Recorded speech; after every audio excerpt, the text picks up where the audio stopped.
Hi. നമുക്കൊരു 5 minutes wait ചെയ്തിട്ട് start ചെയ്യാം.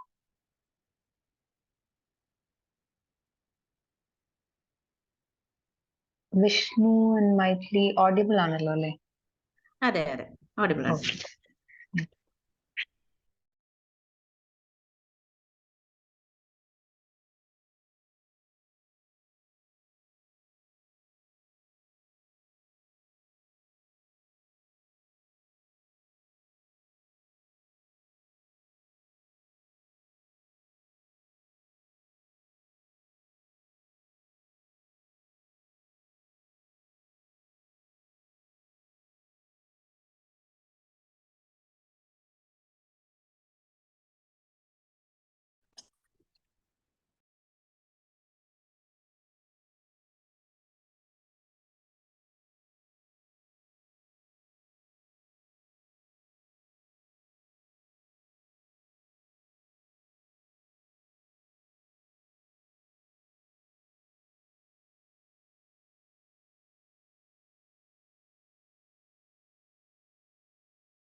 Hello, audible അല്ലേ?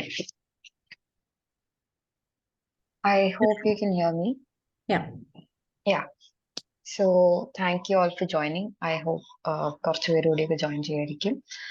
Anyway, as we have our speakers here, we will get started with the meeting.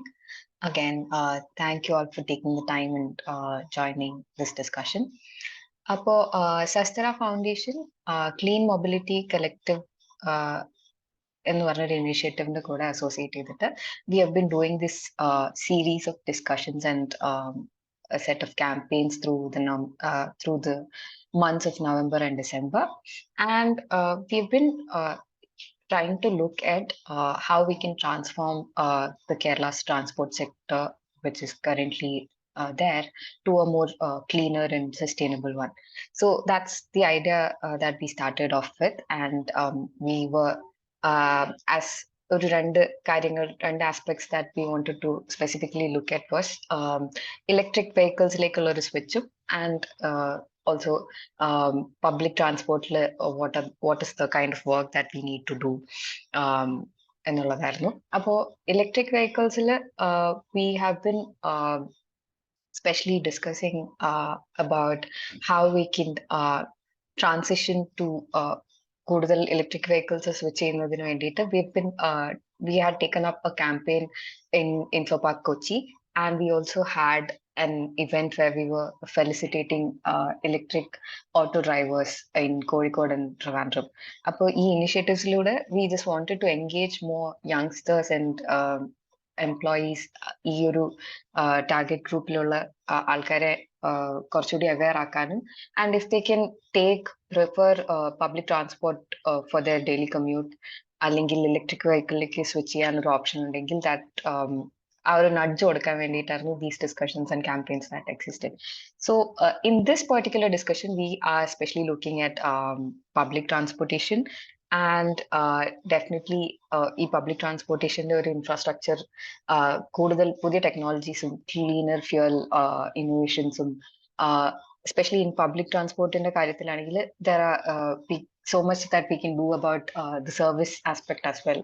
So if there's enough comfort and affordability, safety, ഈ factors ഒക്കെ consider ചെയ്ത് ഒരു whole package if we can present that would be great, and people would conveniently switch to public transportation. So according to data also, it'll create a lot of jobs and ഒരുപാട് emissions if we can even double the amount of the number of people using public transportation. Even if we can double that, it'll reduce significant amount of vehicular emissions, and so that's one way to go forward.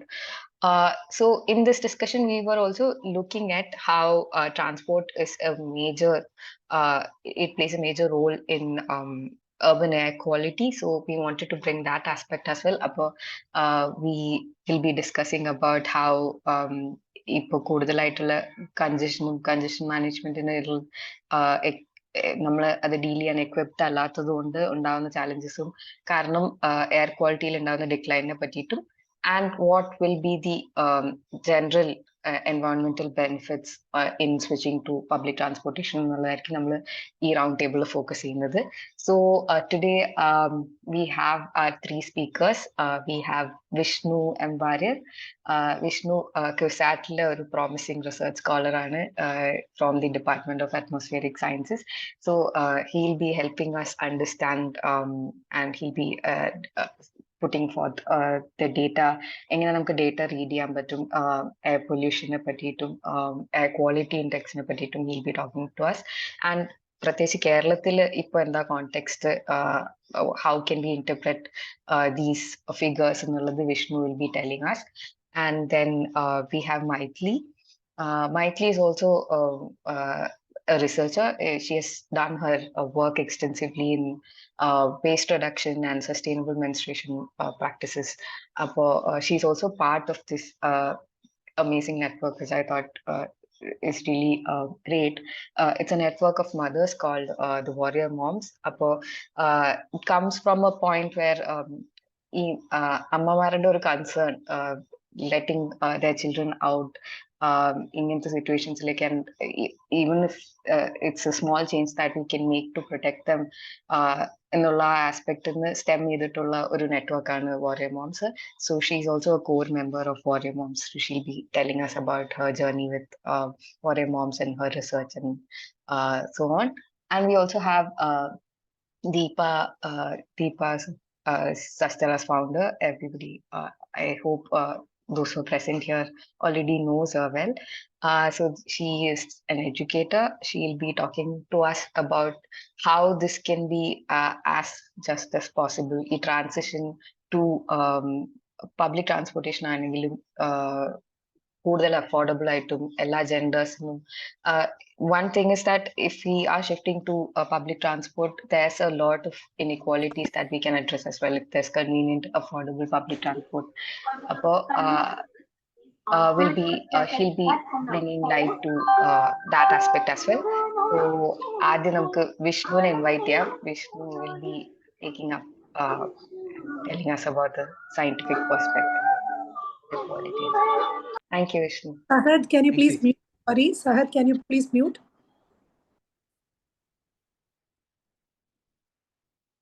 Yeah, go ahead. Vishnu. Chechi, thank you for the nice words. Yeah. അടിപൊളിയായിരുന്നു. എന്തായാലും firstly congratulation. കാരണം especially ഒരു programme എന്ന് പറയുന്നത് November December ആ ഒരു സമയത്ത് ചെയ്യാൻ it is most apt time എന്നാണ് ഞാൻ വിശ്വസിക്കുന്നത്. കാരണം നമ്മൾ കേരളത്തിന്റെ അല്ലെങ്കിൽ സൗത്ത് ഇന്ത്യയുടെ ഒരു ക്ലൈമറ്റോളജി അല്ലെങ്കിൽ സൗത്ത് ഇന്ത്യ നമ്മൾ എടുത്തു നോക്കിക്കഴിഞ്ഞാൽ നമുക്ക് വരുന്നത് പൊതുവെ 2 സീസണാണ് മെയിനായിട്ട് നമുക്ക് പറയാം. ഒന്ന് മഴയുള്ള സമയം, 2 മഴയില്ലാത്ത സമയം എന്ന് പറയും. ഈ മഴ സമയത്ത് അല്ലെങ്കിൽ നമ്മുടെ കാലവർഷം എന്ന് പറയുന്ന ഒരു സമയത്ത് നമുക്ക് ഈ കേരളത്തിന്റെ മേളിൽ ഒരു കാറ്റ് പോകുന്നുണ്ട്. അത് നേരെ പോകുന്നത് വടക്കേ ഇന്ത്യയിലേക്കാണ് പോകുന്നത്. സോ എന്താ സംഭവിക്കുകയെന്ന് വെച്ചാൽ ഇവിടെയുള്ള എന്താണോ പൊള്യൂഷൻ ഉണ്ടായ ഇത് അങ്ങനെ എടുത്തുകൊണ്ട് പോവുകയാണ് ചെയ്യുന്നത്. ഇത് വടക്കേ ഇന്ത്യയിലേക്ക് എടുത്തുകൊണ്ട് പോവുകയാണ് ചെയ്യുക. പക്ഷേ ഇതിന്റെ ഒരു പ്രശ്നം എന്ന് പറയുന്നത് ഈ ഒക്ടോബർ നവംബർ ഡിസംബർ ഈ വിന്റർ സമയത്ത് ഉദ്ദേശിച്ച തിരിച്ച് ഈ കാറ്റും കൂടി വീശും. നമ്മൾ നോർത്ത് ഈസ്റ്റ് മൺസൂൺ എന്ന് നമ്മൾ പറയാറുണ്ട്. പക്ഷെ എന്താ സംഭവിക്കുക, അപ്പോൾ ആ നോർത്ത് ഇന്ത്യയില് ഏകദേശം ഈ ഇൻഡോ ഗംഗാറ്റിക് പ്ലെയിനിലുള്ള ഈ ഒരു സാധനത്തെ മൊത്തം ഇങ്ങടേക്ക് ഇത് തിരിച്ചു കൊണ്ടുവരികയാണ് ചെയ്യുക.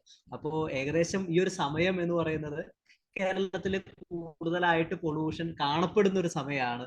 സോ അതിൽ തന്നെ ഫസ്റ്റ്ലി ഇങ്ങനെ ഒരു പ്രോഗ്രാം ഈ ഒരു ആപ്റ്റ് ടൈം ഫ്രെയിമിൽ ഓർഗനൈസ് ചെയ്തതിന് congratulation. That was A very good idea.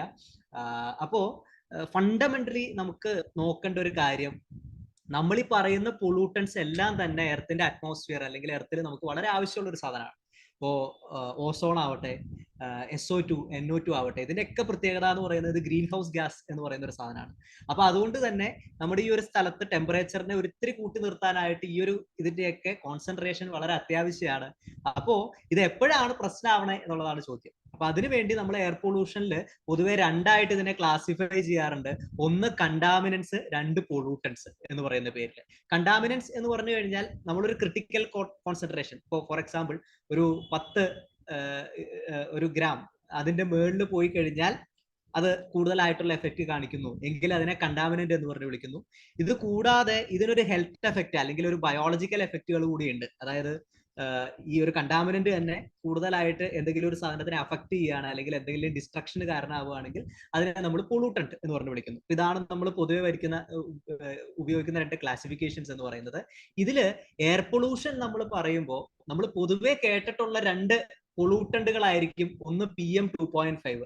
PM 2.5 means particulate matter 2.5. ഈ 2.5 എന്ന് പറയുന്നത് അതിന്റെ സൈസാണ്.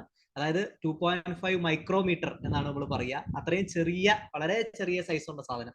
അത് പൊടി, അതുപോലെ പോളൻ ഗ്രെയിൻസ്, ഇതിനെയൊക്കെയാണ് നമ്മൾ PM 2.5 എന്ന് പറയുക.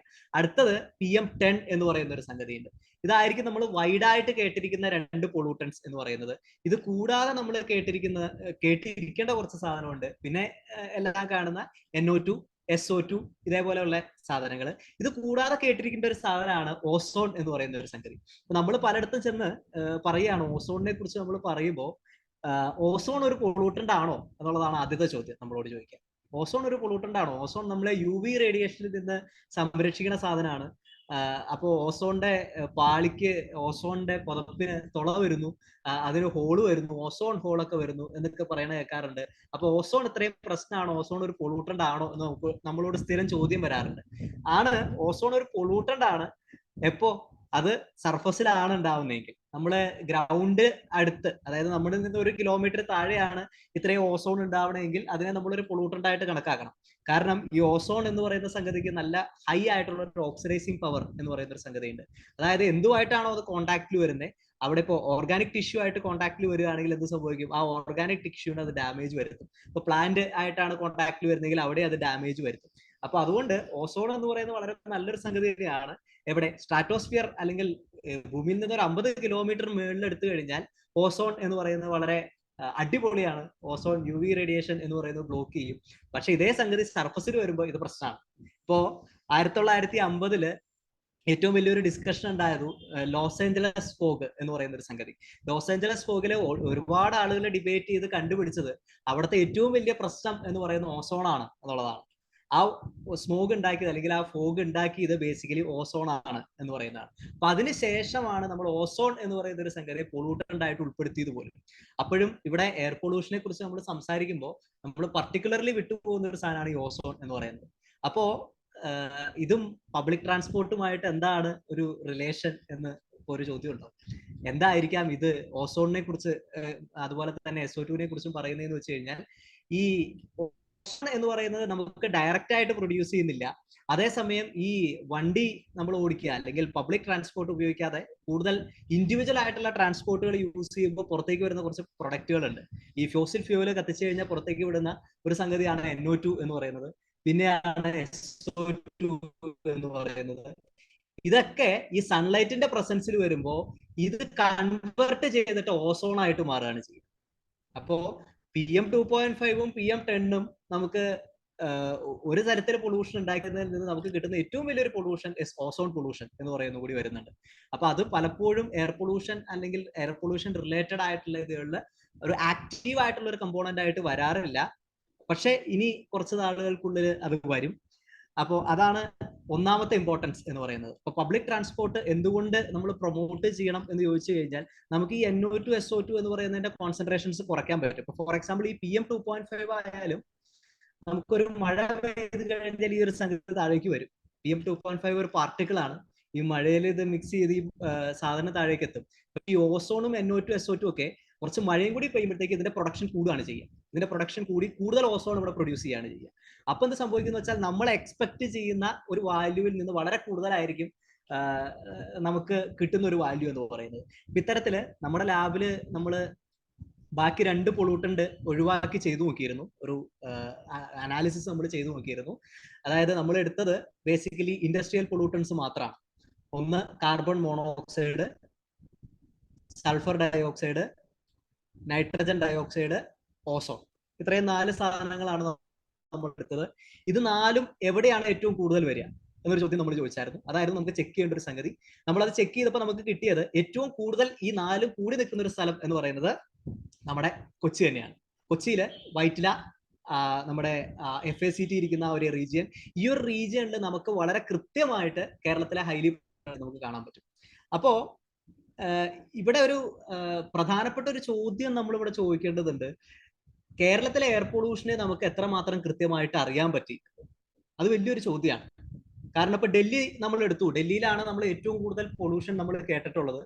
ഡൽഹിയിൽ അത്രയും കൂടുതൽ പൊള്യൂഷൻ കേൾക്കാനൊരു കാരണമുണ്ട്. ഡൽഹിയിൽ വിന്ററിലാവുമ്പോൾ നമുക്ക് ഏകദേശം നല്ല രീതിയിൽ ഫോഗ് വരുന്നുണ്ട്, ജീവിക്കാൻ ബുദ്ധിമുട്ടുകൾ വരുന്നുണ്ട്. അപ്പൊ ഈ ഒരു കാരണം കൊണ്ടായിരിക്കാം ഡൽഹിയിൽ ഇപ്പൊ തന്നെ ഒന്ന് central pollution control board monitor ചെയ്യുന്നുണ്ട്. ഇതുകൂടാതെ Delhi pollution control board monitor ചെയ്യുന്നുണ്ട്. ഇതുകൂടാതെ Indian Institute of Tropical Meteorology SAFAR network വഴി മോണിറ്റർ ചെയ്യുന്നുണ്ട്. അപ്പൊ ഡൽഹിയിൽ ഇത്രയധികം ഡാറ്റ ഡൽഹിയിൽ കിട്ടിയിട്ടുണ്ട്. ഇത് വച്ചിട്ടാണ് നമ്മൾ ഡൽഹിയിലെ കാര്യങ്ങൾ കുറച്ചും കൂടി കൃത്യമായിട്ട് പറയുന്നത്. പക്ഷേ ഇതേ രീതിയിൽ ഒരു ഡെൻസർ നെറ്റ്വർക്ക് അല്ലെങ്കിൽ ഇതേ രീതിയിൽ നമ്മൾ ഒബ്സർവേഷൻ കേരളത്തിൽ ഉണ്ടാക്കുകയാണ്, അല്ലെങ്കിൽ എറണാകുളത്ത് നമുക്ക് ഉണ്ടാക്കുകയാണെങ്കിൽ വളരെ കൃത്യമായിട്ട് നമുക്ക് പറയാൻ പറ്റും ഈ കേരളത്തിന്റെ എയർ പൊള്യൂഷൻ എന്ന് പറയുന്നത്, എസ്പെഷ്യലി എറണാകുളം റീജിയൻ നമ്മൾ എടുത്തു കഴിഞ്ഞാൽ എറണാകുളത്ത് എയർ പൊള്യൂഷൻ എന്ന് പറയുന്ന ഇഷ്യൂ തന്നെയാണ് എന്ന് നമുക്ക് പറയാൻ പറ്റും. ഇപ്പൊ എസ്പെഷ്യലി ഈ ഒരു സമയത്ത് ഞങ്ങളത് ഫർദർ അനലൈസ് ചെയ്യാൻ പോകുന്ന ഒരു കാര്യമാണ്. ഞങ്ങൾ ഈ ഒരു സമയത്ത് ശ്രദ്ധിച്ച ഒരു കാര്യമുണ്ട്. ഈ ഒരു സമയം, അതായത് ഈ കഴിഞ്ഞ ഈ ഒരു വിന്ററിൽ നമുക്ക് നല്ല രീതിയിൽ ഫോഗ് ഉണ്ടായിരുന്നു. അതായത് രാവിലെ ഒരു 6 മണിക്ക് നമ്മൾ വണ്ടി എടുത്ത് പുറത്തേക്ക് ഇറങ്ങിക്കഴിഞ്ഞാൽ നമുക്ക് ലൈറ്റ് ഇട്ട് വണ്ടി ഓടിക്കേണ്ട അവസ്ഥ, അല്ലെങ്കിൽ നല്ല രീതിയിൽ നമുക്ക് കാഴ്ച മറക്കുന്ന ഒരു അവസ്ഥ ഉണ്ടായിരുന്നു. അപ്പൊ എന്താണ് ഈ ഒരു കാരണം, എന്തുകൊണ്ടാണ് ഈ ഒരു സമയത്ത് ഇത് ഇത്രയും വന്നത് എന്ന് വലിയൊരു ചോദ്യമാണ് ചോദിക്കാൻ. കാരണം എന്താ വെച്ച് കഴിഞ്ഞാൽ ഈ എയർ പൊല്യൂഷനെ കുറിച്ച് നമുക്ക് കൃത്യമായിട്ട് അറിയില്ലാത്തതുകൊണ്ട് തന്നെ ഇതിന് കൃത്യമായിട്ടൊരു കാരണം നമുക്ക് പറയാൻ പറ്റില്ല. അപ്പൊ ഞങ്ങളത് ഫർദർ അനലൈസ് ചെയ്തുകൊണ്ടിരിക്കുകയാണ്, എന്തുകൊണ്ടാണ് ഈ സമയത്ത് ഇത് കൂടാൻ കാരണം എന്നുള്ളത്. അപ്പൊ അതിന് നമുക്ക് കിട്ടിയ ഒരു ലോജിക്കൽ ആയിട്ടുള്ളൊരു എക്സ്പ്ലനേഷൻ എന്ന് പറയുന്നത്, ഈ ഞങ്ങളുടെ ഏരിയ, അപ്പോൾ എൻ്റെ ഒരു സ്ഥലം എന്ന് പറയുന്നത് നല്ലൊരു ഇൻഡസ്ട്രിയൽ ഏരിയ ആണ്. ഇപ്പൊ കിറ്റെക്സ് എന്ന് പറയുന്ന ഒരു കമ്പനിയുടെ വളരെ അടുത്തിരിക്കുന്ന ഒരു ഏരിയ ആണ്. അപ്പൊ അതുകൊണ്ട് തന്നെ ഞങ്ങൾക്ക് വളരെ രീതിയിൽ പൊല്യൂഷൻ ഉണ്ട്. അപ്പൊ പൊല്യൂഷൻ ഉള്ളത് കൊണ്ട് എന്ത് സംഭവിക്കുന്നു വെച്ചാൽ, ഈ വാട്ടർ പാർട്ടിക്കിൾസ് കണ്ടൻസ് ചെയ്യാനുള്ള ഏരിയ വളരെ കൂടുകയാണ്. ഇപ്പോ സാധാരണ രീതിയിൽ ഒരു 10 പാർട്ടിക്കിളിലാണ് വാട്ടർ കണ്ടൻസ് ചെയ്യേണ്ടതെങ്കിൽ ഇവിടെ ആ വാട്ടർ കണ്ടൻസ് ചെയ്യുന്നത് 100 പാർട്ടിക്കിളിലാണ്. അപ്പൊ എന്ത് സംഭവിക്കും, ഈ ഗ്രാവിറ്റി കൊണ്ടാണ് ഈ ഒരു 10 പാർട്ടിക്കിളില് കണ്ടൻസ് ചെയ്യുമ്പോൾ അതിന്റെ മാസ് കൂടുകയും വളരെ പെട്ടെന്ന് അതിന് താഴോട്ട് എത്താൻ പറ്റുകയും ചെയ്യും. പക്ഷെ 100 പാർട്ടിക്കിളിൽ കണ്ടൻസ് ചെയ്യുമ്പോൾ ഈ ഗ്രാവിറ്റിയിൽ താഴേക്ക് വരാനുള്ള മാസ് അക്വയർ ചെയ്യാതെ വരികയും ഇത് എവിടെയാണോ നിൽക്കുന്നത് അവിടെ തന്നെ പൊങ്ങി നിൽക്കുകയും ചെയ്യാണ്. അപ്പോൾ അതൊരു കാരണമായിരിക്കാം. പിന്നെ ആ സമയത്ത് ഒരു ഹൈ പ്രഷർ സിസ്റ്റം നമുക്ക് വന്നിരുന്നു. അപ്പൊ അതുകൊണ്ട് ഇവിടെ സ്വാഭാവികമായിട്ടും എയർ പൊങ്ങിപ്പോവേണ്ട ആ ഒരു പ്രോസസ്സ് നടക്കാത്തതുകൊണ്ടായിരിക്കാം നമുക്ക് രണ്ടാമത്തത് അങ്ങനെ ഒരു ഇത് കാണാൻ സാധ്യതയുള്ളത്. അപ്പൊ ഈ 2 ഓപ്ഷനുകൾ നമുക്കുണ്ട്. അപ്പൊ ഫർദർ നമ്മൾ ഇതിനെ കുറിച്ച് അനലൈസ് ചെയ്തുകൊണ്ടിരിക്കുകയാണ്. പക്ഷേ ഒരു കാര്യം നമുക്ക് ഉറപ്പിച്ച് പറയാം, കേരളത്തിലെ എസ്പെഷ്യലി നമ്മുടെ എറണാകുളം ഒരു സ്ഥലത്ത് നമ്മൾ നോക്കിക്കഴിഞ്ഞാൽ പൊല്യൂഷൻ വളരെ കൂടുന്നുണ്ട്. ഇപ്പൊ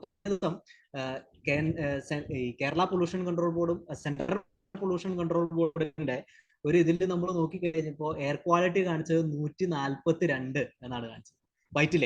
വൈറ്റിലയിലെ എയർ ക്വാളിറ്റി കാണിച്ചത് 142 കാണിച്ചത്. അവിടെ ഏറ്റവും കൂടുതൽ കൂടി നിന്നൊരു സാധനം PM 2.5 എന്ന് പറയുന്ന ഒരു സംഗതിയാണ്. അത് അത്രയും ഹൈ ആയിരുന്നു, ഏറ്റവും കൂടുതലായിരുന്നു ആ സമയത്ത്.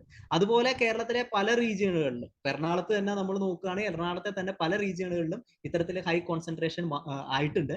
പക്ഷേ ഈ ഒരു സാധനത്തിനെ കുറിച്ച് നമുക്ക് കൃത്യമായിട്ട് പഠിക്കാൻ നമ്മുടെ മുമ്പിലുള്ള ഏറ്റവും പ്രധാന പ്രശ്നം എന്ന് പറയുന്നത് ഈ ഡാറ്റയുടെ അവൈലബിലിറ്റി തന്നെയാണ്. ഡാറ്റയാണ് നമുക്കുള്ള ഏറ്റവും വലിയ പ്രശ്നം. പലപ്പോഴും കൃത്യമായിട്ടുള്ള രീതിയിൽ നമുക്ക് ഡാറ്റ കിട്ടുന്നില്ല. ഇപ്പോൾ സെൻട്രൽ പൊല്യൂഷൻ കൺട്രോൾ ബോർഡിന്റെ ഡാറ്റ സെറ്റ് എടുത്താലും എറണാകുളത്തൊക്കെ ഏകദേശം 2021 വെച്ചേക്കിട്ടുള്ളൂ ചില സാധനങ്ങളൊക്കെ. അതേസമയം ചില സ്ഥലത്ത് 2019 പിന്നെ ചില ഒബ്സർവേറ്ററികൾ കൊണ്ടുവച്ചിരിക്കുന്നത് കൃത്യമായിട്ട് ഏറ്റവും കൂടുതൽ വണ്ടികൾ ഉള്ള സ്ഥലത്ത് തന്നെയാണ്.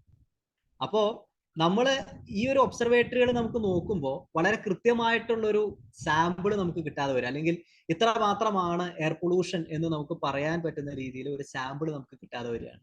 അതാണ് നമ്മൾ നേരിടുന്ന ഏറ്റവും വലിയ പ്രശ്നം.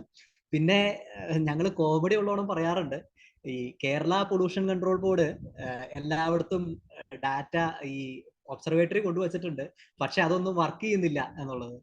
കാരണം ഇപ്പൊ എടുത്തു നോക്കിയാൽ കാണാം, കേരള പൊല്യൂഷൻ കൺട്രോൾ ബോർഡിന്റെ ഈ മോണിറ്ററിംഗ് സൈറ്റുകൾ ഉണ്ട്. അവിടെ എടുത്തു നോക്കിക്കഴിഞ്ഞാൽ ഇത്ര ഒബ്സർവേറ്ററികൾ എല്ലായിടത്തും ഇടുന്നുണ്ട്, പക്ഷെ ഒന്നും ആക്റ്റീവ് അല്ല എന്നുള്ള രീതിയിലാണ് നിൽക്കുക. അപ്പൊ അങ്ങനെ ഒരു പ്രശ്നങ്ങളൊക്കെ വരുമ്പോൾ നമുക്ക് ഈ പഴയ പ്രശ്നം തന്നെയാണ് നമുക്ക് ഏറ്റവും ഇത് വരിക, എത്രമാത്രം കൃത്യമായിട്ട് നമുക്ക് ഡാറ്റ കിട്ടുന്നുണ്ട്, അല്ലെങ്കിൽ ഈ ഡാറ്റയുടെ ഓതന്റിസിറ്റി എത്രയാണ്. അപ്പൊ ഇത്രയും ലിമിറ്റേഷൻ്റെ അകത്ത് നിന്നിട്ട് പോലും നമുക്ക് കാര്യമായിട്ടുള്ള ഇമ്പ്രൂവ്മെന്റുകൾ ഉണ്ടാക്കാൻ പറ്റിയിട്ടുണ്ട്. അതിലൊന്നാണ് നമ്മൾ നേരത്തെ പറഞ്ഞ എറണാകുളമാണ് ഏറ്റവും ഹൈലി പൊള്യൂട്ടഡ് ആണ് എന്നുള്ള ഒരു സ്റ്റഡി എന്ന് പറയുന്നത്. നമ്മുടെ ലാബിൽ ചെയ്തതാണ്. അവിടെ നമ്മൾ ഉപയോഗിച്ചത് പുതിയ സെന്റിനൽ എന്ന് പറയുന്ന ഒരു ഡാറ്റാ സെറ്റാണ്. അതായത് യൂറോപ്യൻ സ്പേസ് ഏജൻസി ഈ ഒരു എയർ പൊല്യൂഷന്റെ ഇമ്പോർട്ടൻസ് പഠിക്കാൻ വേണ്ടിയിട്ടായിരിക്കും യൂറോപ്യൻ സ്പേസ് ഏജൻസി എന്ന് പറയുന്ന അവര് ഒരു സാറ്റലൈറ്റ് ഇതിനു വേണ്ടി തന്നെ വിക്ഷേപിച്ചിട്ടുണ്ട്. സെന്റിനൽ 5P എന്നാണ് അതിന്റെ പേര്. സെന്റിനൽ 5 പ്രീകർസസർ, ഇതാണ് ഫുൾ നെയിം എന്ന് പറയുന്നത്. അതിന്റെ പ്രധാന ചുമതല എന്ന് പറയുന്നത് ഇവിടുത്തെ ഇത്തരത്തിലുള്ള പൊള്യൂട്ടന്റുകളെ മോണിറ്റർ ചെയ്യുക എന്നുള്ളതാണ്. അത് കൂടാതെ അത് തരുന്ന ഏകദേശം റെസൊല്യൂഷൻ എന്ന് പറയുന്നതാണ് 1 കിലോമീറ്റർ ആണ് അതിന്റെ റെസൊല്യൂഷൻ എന്ന് പറയുന്നത്. ഏകദേശം 1 കിലോമീറ്റർ റെസൊല്യൂഷനിൽ നമുക്ക് ഈ പൊള്യൂട്ടന്റുകൾ, അതായത് NO2, SO2, ozone, sulphur dioxide, ഇത്രയും പൊള്യൂട്ടന്റുകളെ നമുക്ക് കിട്ടും. ഇത് കൂടാതെ PM 2.5ന്റെയും നമുക്ക് 1 കിലോമീറ്റർ റെസൊല്യൂഷനിൽ ഡാറ്റ കിട്ടുകയാണ്. അപ്പോ ഇതൊക്കെ വെച്ചിട്ട് നമുക്ക് കൺസിഡറബിൾ ആയിട്ടുള്ള ഇംപ്രൂവ്മെന്റ് എയർ ക്വാളിറ്റി സ്റ്റഡീസിൽ നടത്താൻ പറ്റിയിട്ടുണ്ട്. പിന്നെ കൂടാതെ എയർ ക്വാളിറ്റിയിൽ നമ്മൾ നേരിടുന്ന അടുത്തൊരു പ്രശ്നം എന്ന് പറയുന്നത് ഇപ്പോൾ പബ്ലിക് ട്രാൻസ്പോർട്ട് എന്ന് പറയുന്ന ഇത് കേരളത്തിന് എത്രമാത്രം ഉണ്ടാവും. ഇപ്പൊ പബ്ലിക് ട്രാൻസ്പോർട്ടിലേക്ക് ഷിഫ്റ്റ് ചെയ്യൂ എന്ന് പറയുമ്പോൾ സയന്റിഫിക് ആയിട്ട് ചിന്തിച്ചു കഴിയുമ്പോൾ അവിടെ ഒരു ചോദ്യം നമുക്ക് വരും, എത്രമാത്രം ആപ്റ്റ് ആണ്, what is the efficiency of public transport, or അങ്ങനെ ഒരു മെത്തേഡ് ഇനിഷ്യേറ്റ് ചെയ്തതുകൊണ്ട് എന്താണ് നമുക്ക് വ്യത്യാസം ഉണ്ടാവാൻ പോകുന്നത്. അപ്പൊ അത് പറയാനും നമുക്ക് രണ്ട് ലിമിറ്റേഷൻ ഉണ്ട്. ഈ എയർ ക്വാളിറ്റിയെ കുറിച്ച് നമുക്ക് കൃത്യമായിട്ട് മനസ്സിലാക്കാത്തതിന്റെ ഒരു കാര്യം നമുക്കുണ്ട്. പക്ഷെ നമുക്ക് പറയാൻ പറ്റും ഇത്രയും പൊളൂട്ടൻസ് നമുക്ക് ഇവിടെ ഉണ്ട്. ഇത് മേജർലി ഉണ്ടാക്കുന്നത് എന്താണ്, ഈ വെഹിക്കുലാർ എമിഷൻസ് എന്ന് പറയുന്ന ഒരു സംഗതിയാണ്. സോ ഒരു പബ്ലിക് ട്രാൻസ്പോർട്ട് ഒരു പരിധി നമുക്ക് കുറച്ച് കഴിഞ്ഞാൽ ഈ വെഹിക്കുലാർ എമിഷൻസിനെ നമുക്ക് കൺട്രോൾ ചെയ്യാൻ പറ്റും. പക്ഷെ അവിടെയും വേറൊരു ചോദ്യമുണ്ട്, ഇതിനകത്ത് കാലാവസ്ഥയുടെ ഇമ്പോർട്ടൻസ് എത്രയാണ്? ഇത് അങ്ങനെ പെട്ടെന്ന് ആൻസർ ചെയ്തിട്ടില്ലാത്ത ഒരു ചോദ്യമാണ്. ഇപ്പൊ ഡൽഹിയിൽ ഇത് വളരെ കൃത്യമായിട്ട് ആൻസർ ചെയ്തിട്ടുണ്ട്. വിന്റർ ഇൻവർഷൻ എന്ന് പറയുന്ന ഒരു പ്രോസസ്സാണ് ഡൽഹിയിൽ ഏറ്റവും കൂടുതൽ പൊള്യൂഷൻ ഉണ്ടാക്കുക. അത് ഡൽഹിയിലെ മാത്രം പ്രശ്നമല്ല, ഡൽഹിയുടെ സറൗണ്ടിങ്സിലുള്ള സ്റ്റബിൾ ബേണിംഗും കൊണ്ട് അവിടെ നിന്ന് റൈസ് ചെയ്യുന്ന എയർ ഡൽഹിയുടെ മേളിൽ വന്നാണ് താഴുന്നത്. സബ്സിഡൈസ് ചെയ്യുക എന്ന് പറയും. അപ്പൊ അവിടെ നിന്ന്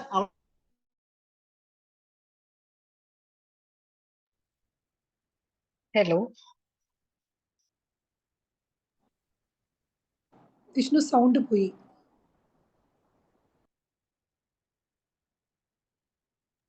വീഡിയോ ഫ്രീസ് ആയിട്ടുണ്ട്. വിഷ്ണു ഒരു സെക്കൻഡ്.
വിഷ്ണു ഒന്ന് ഇപ്പൊ ജോയിൻ ചെയ്യാന്ന് പറഞ്ഞിട്ടുണ്ട്.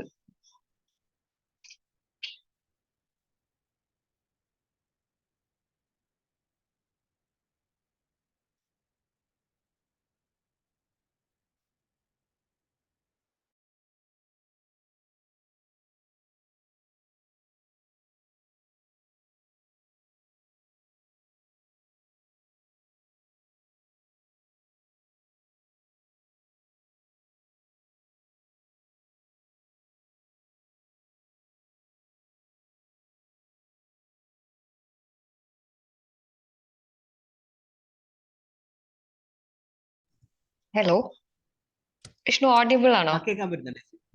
അതെ ചേച്ചി കേൾക്കാൻ പറ്റുന്നുണ്ട്. ഓക്കെ, അപ്പൊ ഒരു ചെറിയ പോയിന്റ് കൂടിയാണ് പറയാനുണ്ടായത്. പറയാൻ ഉദ്ദേശിച്ച കാര്യം ഇതാണ്, എയർ പൊല്യൂഷൻ എന്ന് പറയുന്ന ഒരു സംഗതിയെ നമ്മൾ പഠിക്കുമ്പോൾ നമുക്ക് മാറ്റി നിർത്താൻ പറ്റാത്ത ഒരു കാര്യമാണ് ഇവിടുത്തെ കാലാവസ്ഥ എന്ന് പറയുന്നത്. അപ്പോൾ വെതർ ഇവന്റ് എന്ന് നമ്മൾ പറയും, അല്ലെങ്കിൽ ഇവിടുത്തെ ടെക്നിക്കലായിട്ട് പറയുകയാണെങ്കിൽ സർക്കുലേഷൻ പാറ്റേൺ എന്നാണ് നമ്മൾ പറയുക. അപ്പൊ അതിൽ ഏറ്റവും കൂടുതൽ നമുക്ക് നോട്ടീസ് ചെയ്യാൻ പറ്റുന്ന ഒരുപാട് ഫീച്ചേഴ്സ് ഉണ്ട്. ഒന്നാമത്തെ കേസ്, നമുക്ക് മൺസൂൺ സമയം, നമ്മുടെ മഴക്കാലം എടുത്തു കഴിഞ്ഞാൽ നമുക്ക് നേരത്തെ പറഞ്ഞതുമാതിരി കേരളത്തിലൂടെ പോകുന്ന ഒരു കാറ്റുണ്ട്. അതിനെയാണ് നമ്മുടെ സൗത്ത് ഈസ്റ്റ് വിൻഡ്സ് എന്ന് നമ്മുടെ സോഷ്യൽ സയൻസിൽ പഠിച്ചിട്ടുണ്ട്. അല്ലെങ്കിൽ ടെക്നിക്കലി നമ്മൾ അതിനെ പറയുന്ന പേര് ലോ ലെവൽ ജെറ്റ് എന്നാണ് പറയുക. ഈ ലോ ലെവൽ ജെറ്റ് കൊണ്ട് ഇവിടെ നിന്ന് അങ്ങടേക്കുള്ള ട്രാൻസ്പോർട്ടും നോർത്ത് ഇന്ത്യയിലേക്കുള്ള ട്രാൻസ്പോർട്ടും, നോർത്ത് ഇന്ത്യ ഹൈലി പൊള്യൂട്ടഡ് ആയിട്ടുള്ള റീജിയനിൽ നിന്ന് കേരളത്തേക്കുള്ള ട്രാൻസ്പോർട്ടും, ഇത് കൂടാതെ ഇപ്പോ കൊച്ചിയിലൊക്കെ ഒരു കാണുന്ന ഒരു സംഗതി ഉണ്ട്, അർബൻ ഹീറ്റ് ഐലൻഡ്സ് എന്ന് പറയുന്ന ഒരു സംഗതി. ഈ അർബൻ ഹീറ്റ് ഐലൻഡ്സ് കൊണ്ട് തന്നെ പിന്നെയും പൊല്യൂഷൻ എന്ന് പറയുന്നത്, അല്ലെങ്കിൽ അവിടുത്തെ ഹീറ്റ് ടെമ്പറേച്ചർ എന്ന് പറയുന്നത് വളരെയധികം കൂടാൻ സാധ്യതയുള്ള സംഗതിയാണ്. അപ്പൊ ഇതിനകത്തൊക്കെ വളരെ ക്രിട്ടിക്കൽ ആയിട്ട് അല്ലെങ്കിൽ വളരെ ഇമ്പോർട്ടന്റ് ആയിട്ട് ഒരു ഫാക്ടറാണ് കാലാവസ്ഥ അല്ലെങ്കിൽ മീറ്ററോളജി എന്ന് പറയുന്ന ഒരു സംഗതി. ഇതും കേരളത്തിന്റെ കേസിൽ എക്സ്പ്ലോർ ചെയ്തേക്കുന്നത് വളരെയധികം കുറവാണ്. അപ്പൊ നമ്മൾ നോക്കിക്കഴിഞ്ഞാൽ നിശാന്ത് എന്ന് പറയുന്ന ഒരു സാറ്, അദ്ദേഹം കണ്ണൂരുള്ളതാണ്. അദ്ദേഹമാണ് കൂടുതലും കുറച്ചെങ്കിലും ഇതിനകത്ത് ഈ അടുത്ത കാലത്ത് കുറച്ച് പേപ്പറുകൾ പബ്ലിഷ് ചെയ്തേക്കുന്നത്, അല്ലെങ്കിൽ കോഴിക്കോട്, കണ്ണൂർ തുടങ്ങിയ സിറ്റികളിലൊക്കെ എയർ പൊല്യൂഷനെ കുറിച്ച് കുറച്ചും കൂടി നന്നായിട്ട് പഠിച്ചേക്കുന്നത്. പിന്നെ തിരുവനന്തപുരം, അവിടെയൊക്കെയാണ് നമുക്ക് ഒരു ചെറിയ ചില സ്ഥലങ്ങളിൽ മാത്രമാണ് നമുക്ക് ഈ രീതിയിൽ ഒരു സ്റ്റഡി നമുക്കുള്ളൂ. അപ്പോൾ ഒരു വൈഡ് ആയിട്ടുള്ളൊരു സ്റ്റഡി നമുക്കില്ല. ഈ എയർ പൊല്യൂഷനെ കുറിച്ച് കൃത്യമായിട്ട് പറയണമെങ്കിൽ ഒരു വൈഡ് ആയിട്ടുള്ളൊരു സ്റ്റഡി നമുക്കില്ല. അതിന് ഏറ്റവും വലിയ പ്രശ്നം എന്ന് പറയുന്നത് നമ്മുടെ ഒബ്സർവേഷൻസ് തന്നെയാണ്. ഒബ്സർവേഷൻ കിട്ടാനില്ലാത്തത് തന്നെയാണ്. ആൻഡ് ഉള്ള ഒബ്സർവേഷനുകൾ വളരെ പ്രോപ്പറായിട്ട് എടുക്കാത്തതും അതിൻ്റെ ഒരു പ്രശ്നമാണ്. കാരണം ഒബ്സർവേഷൻ കൂടുതൽ ഉണ്ടായിട്ട് കാര്യമില്ല. ആ ഒബ്സർവേഷന് ഇപ്പൊ നമ്മൾ ബയാസ് എന്ന് നമ്മൾ പറയും, സയന്റിഫിക്കലി നമ്മൾ അതിനെ പറയുന്നത് ബയാസ് എന്നാണ്. ഉള്ളൊരു ഡാറ്റ ചിലപ്പോ ഒരു പൊളൂട്ടഡ് ആയിട്ടുള്ള റീജിയണുകളിൽ മാത്രം കുറെ നെറ്റ്വർക്ക് നമ്മൾ കൊണ്ടുവയ്ക്കുകയും അവിടുന്ന് മാത്രം നമ്മൾ ഡാറ്റ എടുക്കുകയും ചെയ്തു കഴിഞ്ഞാൽ നമ്മൾ പറയുന്ന എല്ലാ സാധനവും ഹൈലി പൊളൂട്ടഡ് എന്നുള്ള രീതിയിലായിരിക്കും നമ്മൾ മാറിക്കിട്ടുക. അപ്പോ അത് മാറ്റണം എന്നുണ്ടെങ്കിൽ നമ്മൾ കുറച്ചും കൂടി ഡെൻസർ ആയിട്ട് നെറ്റ്വർക്കുകൾ ഇവിടെ സ്ഥാപിക്കേണ്ടതുണ്ട്. പിന്നെ ഇത് കൂടാതെ ചെയ്യാൻ എല്ലാവർക്കും ചെയ്തു നോക്കാൻ പറ്റുന്ന ഒരു വർക്ക് ഉണ്ട്, പക്ഷെ ആരും ശ്രദ്ധിക്കാതെ പോകുന്ന ഒരു സംഗതിയാണെന്ന് തോന്നുന്നു. എന്നും വൈകിട്ട് 4 മണിക്ക് central pollution control board air quality bulletin എന്ന് പറയുന്ന ഒരു സംഗതി പബ്ലിഷ് ചെയ്യുന്നുണ്ട്. അതായത് ഇന്ത്യയിലെ ഏകദേശം 64 സിറ്റീസ്, ആ സിറ്റീസില് ഓരോ ദിവസവും എത്രയാണ് എയർ ക്വാളിറ്റി, അതായത് വളരെ ഇന്റർപ്രറ്റ് ചെയ്തിട്ടാണ് പറയുന്നത്. അത് സാറ്റിസ്ഫാക്ടറി ആണോ, ഗുഡ് ആണോ, ബാഡ് ആണോ, സിവിയർ ആണോ എന്നുള്ള രീതിയിൽ ക്ലാസിഫൈ ചെയ്തു. അതിന്റെ ഏതാണ് അവിടുത്തെ അന്നത്തെ പ്രധാനപ്പെട്ട പൊളൂട്ടന്റ് എന്നുള്ള രീതിയിൽ ക്ലാസിഫൈ ചെയ്തു വളരെ കൃത്യമായിട്ട് ഈ സെൻട്രൽ പൊല്യൂഷൻ കൺട്രോൾ ബോർഡ് അവരുടെ സൈറ്റിൽ അപ്ഡേറ്റ് ചെയ്യുന്നുണ്ട്. അപ്പൊ അത് നമുക്ക് എടുത്ത് പരിശോധിക്കാൻ പറ്റുന്നതാണ്. പിന്നെ പലപ്പോഴും നമ്മൾ ചെയ്യുന്നൊരു തെറ്റ് എന്ന് പറയുന്നത് ചില തേർഡ് പാർട്ടി സൈറ്റുകളിൽ നിന്ന് നമ്മൾ ഡാറ്റ ഡൗൺലോഡ് ചെയ്ത് ഇന്റർപ്രറ്റ് ചെയ്യാറുണ്ട്. ഇപ്പോ ചുമ്മാ എയർ ക്വാളിറ്റി ഇൻഡെക്സ് എന്ന് പറഞ്ഞ് അടിച്ചു നോക്കിയാൽ തന്നെ ഒരുപാട് ഡാറ്റ സൈറ്റുകൾ വരുന്നുണ്ട് ഓൺലൈനിൽ തന്നെ. നമുക്ക് ഈ ഗൂഗിൾ സെർച്ചിൽ തന്നെ ഒരുപാട് ഡാറ്റ സൈറ്റുകൾ കിട്ടും. പക്ഷെ ഇതിന്റെയൊക്കെ ഒരു പ്രശ്നം ഇത് എത്രമാത്രം ഓതന്റിക് ആണ് എന്നുള്ളതൊരു ചോദ്യമാണ്. അപ്പൊ നിങ്ങൾക്ക് വിശ്വസിക്കാൻ പറ്റുന്ന, അല്ലെങ്കിൽ എയർ ക്വാളിറ്റിയെ കുറിച്ച് ഓതന്റിക് ആയിട്ട് സംസാരിക്കണമെങ്കിൽ അല്ലെങ്കിൽ ഓതന്റിക് ആയിട്ട് പറയണമെങ്കിൽ നിങ്ങൾക്ക് സുഖമായിട്ട് വിശ്വസിക്കാൻ പറ്റുന്ന ഒരു ഡോക്യുമെന്റ് ആണ് Kerala central pollution control board publish ചെയ്ത എയർ ക്വാളിറ്റി ബുള്ളറ്റിൻ എന്ന് പറയുന്നത്. അപ്പൊ അത് വെച്ച് കഴിഞ്ഞാൽ അത്യാവശ്യം കുറച്ച് നല്ല രീതിയിലുള്ള അനാലിസിസുകൾ നമുക്ക് കിട്ടും. അപ്പോ ഇനിയും ഇത്തരത്തിലുള്ള അനാലിസിസുകൾ ഉണ്ടാവട്ടെ. And coming back to the point, air pollution എന്ന് പറയുന്നത് കേരളത്തില് വൈഡായിട്ട് സ്റ്റഡി ചെയ്തിട്ടില്ല എന്നുള്ളൊരു ഇതിൽ തന്നെ നിന്നുകൊണ്ട് നമുക്ക് പറയാം, ബെറ്റർ വേ പബ്ലിക് ട്രാൻസ്പോർട്ട് പ്രോത്സാഹിപ്പിക്കുന്നത് അല്ലെങ്കിൽ പബ്ലിക് ട്രാൻസ്പോർട്ടിനെ എൻകറേജ് ചെയ്യുന്നത് ഇൻ എ വേ എയർ പൊല്യൂഷനെ മിറ്റിഗേറ്റ് ചെയ്യാനുള്ള ഒരു ടെക്നിക്കാണ്. It is a technique. പക്ഷെ അത് എത്രമാത്രം എഫിഷ്യന്റ് ആണ്, അല്ലെങ്കിൽ അതൊരു ലോങ് ടേം ആയിട്ടുള്ള സൊല്യൂഷൻ ആണോ, ഓർ അതാണോ ഇവിടെ നമുക്ക് വേണ്ടത് എന്നുള്ളതൊക്കെ അപ്പോഴും ഒരു സയന്റിഫിക് ആയിട്ട് അൺസർട്ടനിറ്റീസ് ഉള്ള ഒരു ചോദ്യം തന്നെയാണ്. അത് same case go to electric vehicles also. Electric vehicles ഒരു ലോങ് ടേം സൊല്യൂഷൻ ആണോ എന്ന് ചോദിച്ചു കഴിഞ്ഞാൽ എന്റെ അഭിപ്രായത്തിൽ ഞാൻ പറയും ലോങ് ടേം സൊല്യൂഷൻ അല്ല എന്ന് പറയും. കാരണം ഇന്ത്യയിലെ ഏറ്റവും കൂടുതൽ തെർമൽ പവർ പ്ലാന്റിൽ നിന്നാണ് ഇലക്ട്രിസിറ്റി ഉണ്ടാക്കുന്നത്. തെർമൽ പവർ പ്ലാന്റുകളാണ് ഏറ്റവും കൂടുതൽ ഇലക്ട്രിസിറ്റി. അവിടെ മെയിൻ ആയിട്ട് ബേൺ ചെയ്യുന്ന ഒരു സംഗതി കോളാണ്, പുറത്തേക്ക് വരുന്ന ഗ്യാസ് SO2 ആണ്. So which leads to ozone protection. അപ്പോ ഇതൊക്കെ നമ്മുടെ മുന്നിൽ നിൽക്കുന്നുണ്ട് എയർ എന്ന് പറയുന്ന ഒരു സബ്ജക്റ്റിനെ നമ്മൾ ഡിസ്കസ് ചെയ്യുമ്പോൾ. ആൻഡ് ഇത്രയാണ് എനിക്ക് പറയാനുള്ളത്. Thank you. Thank you Vishnu. എറണാകുളത്ത് ഇരിക്കുന്ന എന്നെ അത്യാവശ്യം പേടിപ്പിച്ചു. ബാക്കി എല്ലാവരും പേടിച്ചിട്ടുണ്ടോ എന്ന് വിചാരിക്കുന്നു. എനിവേ, ഇലക്ട്രിക് വെഹിക്കിൾസ് ഒബ്വിയസ്ലി ആണോ സസ്റ്റൈനബിൾ ആയി ലോങ് ടേമിലുള്ള ഒരു സൊല്യൂഷൻ എന്ന് എല്ലാവരും ചോദിക്കുന്ന ക്വസ്റ്റൻ ആണ്. ബട്ട് ഡെഫിനറ്റ്ലി പബ്ലിക് ട്രാൻസ്പോർട്ടിലേക്ക് നമുക്ക് കൂടുതൽ ആൾക്കാരെ ഷിഫ്റ്റ് ചെയ്യിപ്പിക്കാൻ സാധിക്കുകയാണെങ്കിൽ അതിൽ ഒരുപാട് other factors are also coming, like affordability. എല്ലാവർക്കും ഹെൽത്തും എഡ്യൂക്കേഷനും ഒക്കെ ഒരേപോലെ ആക്സസ് ചെയ്യാൻ അത് വേറെ ഒരുപാട് സൊസൈറ്റൽ ഇൻഡിക്കേറ്റേഴ്സിനെ കൂടി മീറ്റ് ചെയ്യുമെന്ന് വിചാരിക്കുന്നു. അപ്പോൾ public transport definitely with a lot of work from government institutions and the state, hopefully we can go forward, will be a good way forward in this arena. Thank you, Vishnu, and I'll come back to you. And Maithili, welcome you to present your views. Thank you, Sauparna, and thank you, Vishnu. That was an amazing presentation.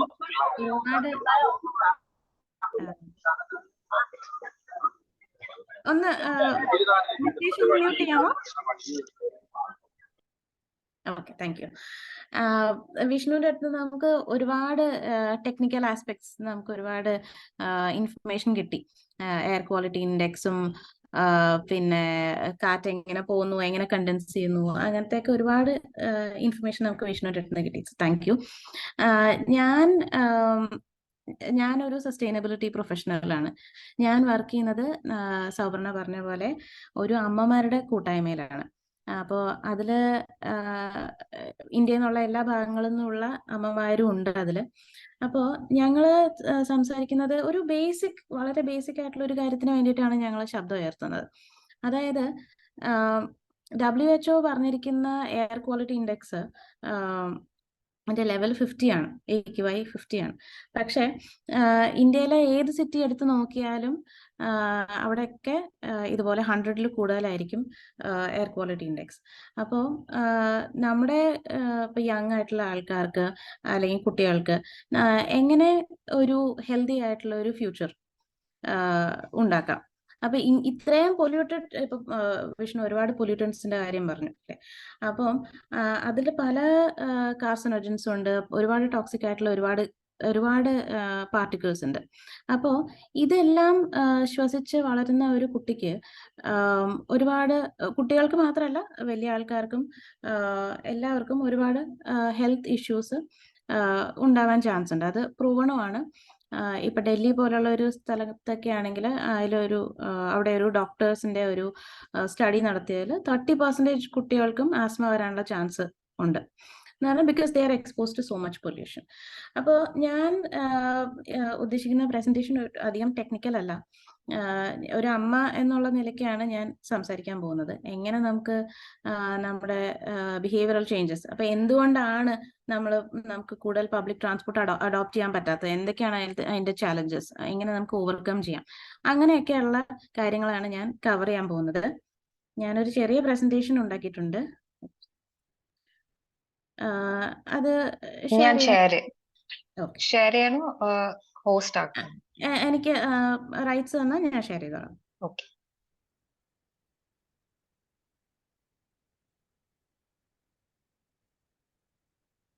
നമുക്കതൊരു interactive session ആക്കാം. എന്തെങ്കിലും ഡൗട്ട്സോ ക്വസ്റ്റ്യൻസോ ഒക്കെ ഉണ്ടെങ്കിൽ ഒന്നുകിൽ chat ബോക്സിൽ type ചെയ്തോളൂ, അല്ലെങ്കിൽ നമുക്ക് ഇത് കഴിഞ്ഞിട്ട് ഇന്ററാക്ട് ചെയ്യാം. ഞാൻ കോ ഹോസ്റ്റ് ആക്കിയിട്ടുണ്ട്. Okay, thank you.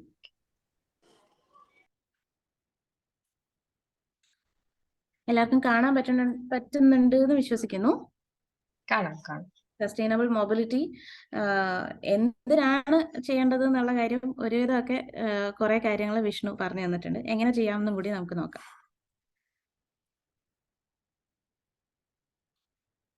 അപ്പൊ ഇതാണ് നമ്മൾ കുറച്ചൊക്കെ സ്റ്റാറ്റിസ്റ്റിക്സ്. അതായത് നമ്മുടെ അന്തരീക്ഷത്തിലുള്ള കാർബൺ ഡൈ ഓക്സൈഡ്, അതർ പൊല്യൂട്ടൻസും ഒക്കെ കാരണം ഒരുപാട് ഇഷ്യൂസ് ഉണ്ടാവുന്നുണ്ട്. അതായത് പല കാര്യങ്ങളും നമുക്കിപ്പോൾ നമ്മുടെ കൺമുന്നിൽ കാണാൻ പറ്റും.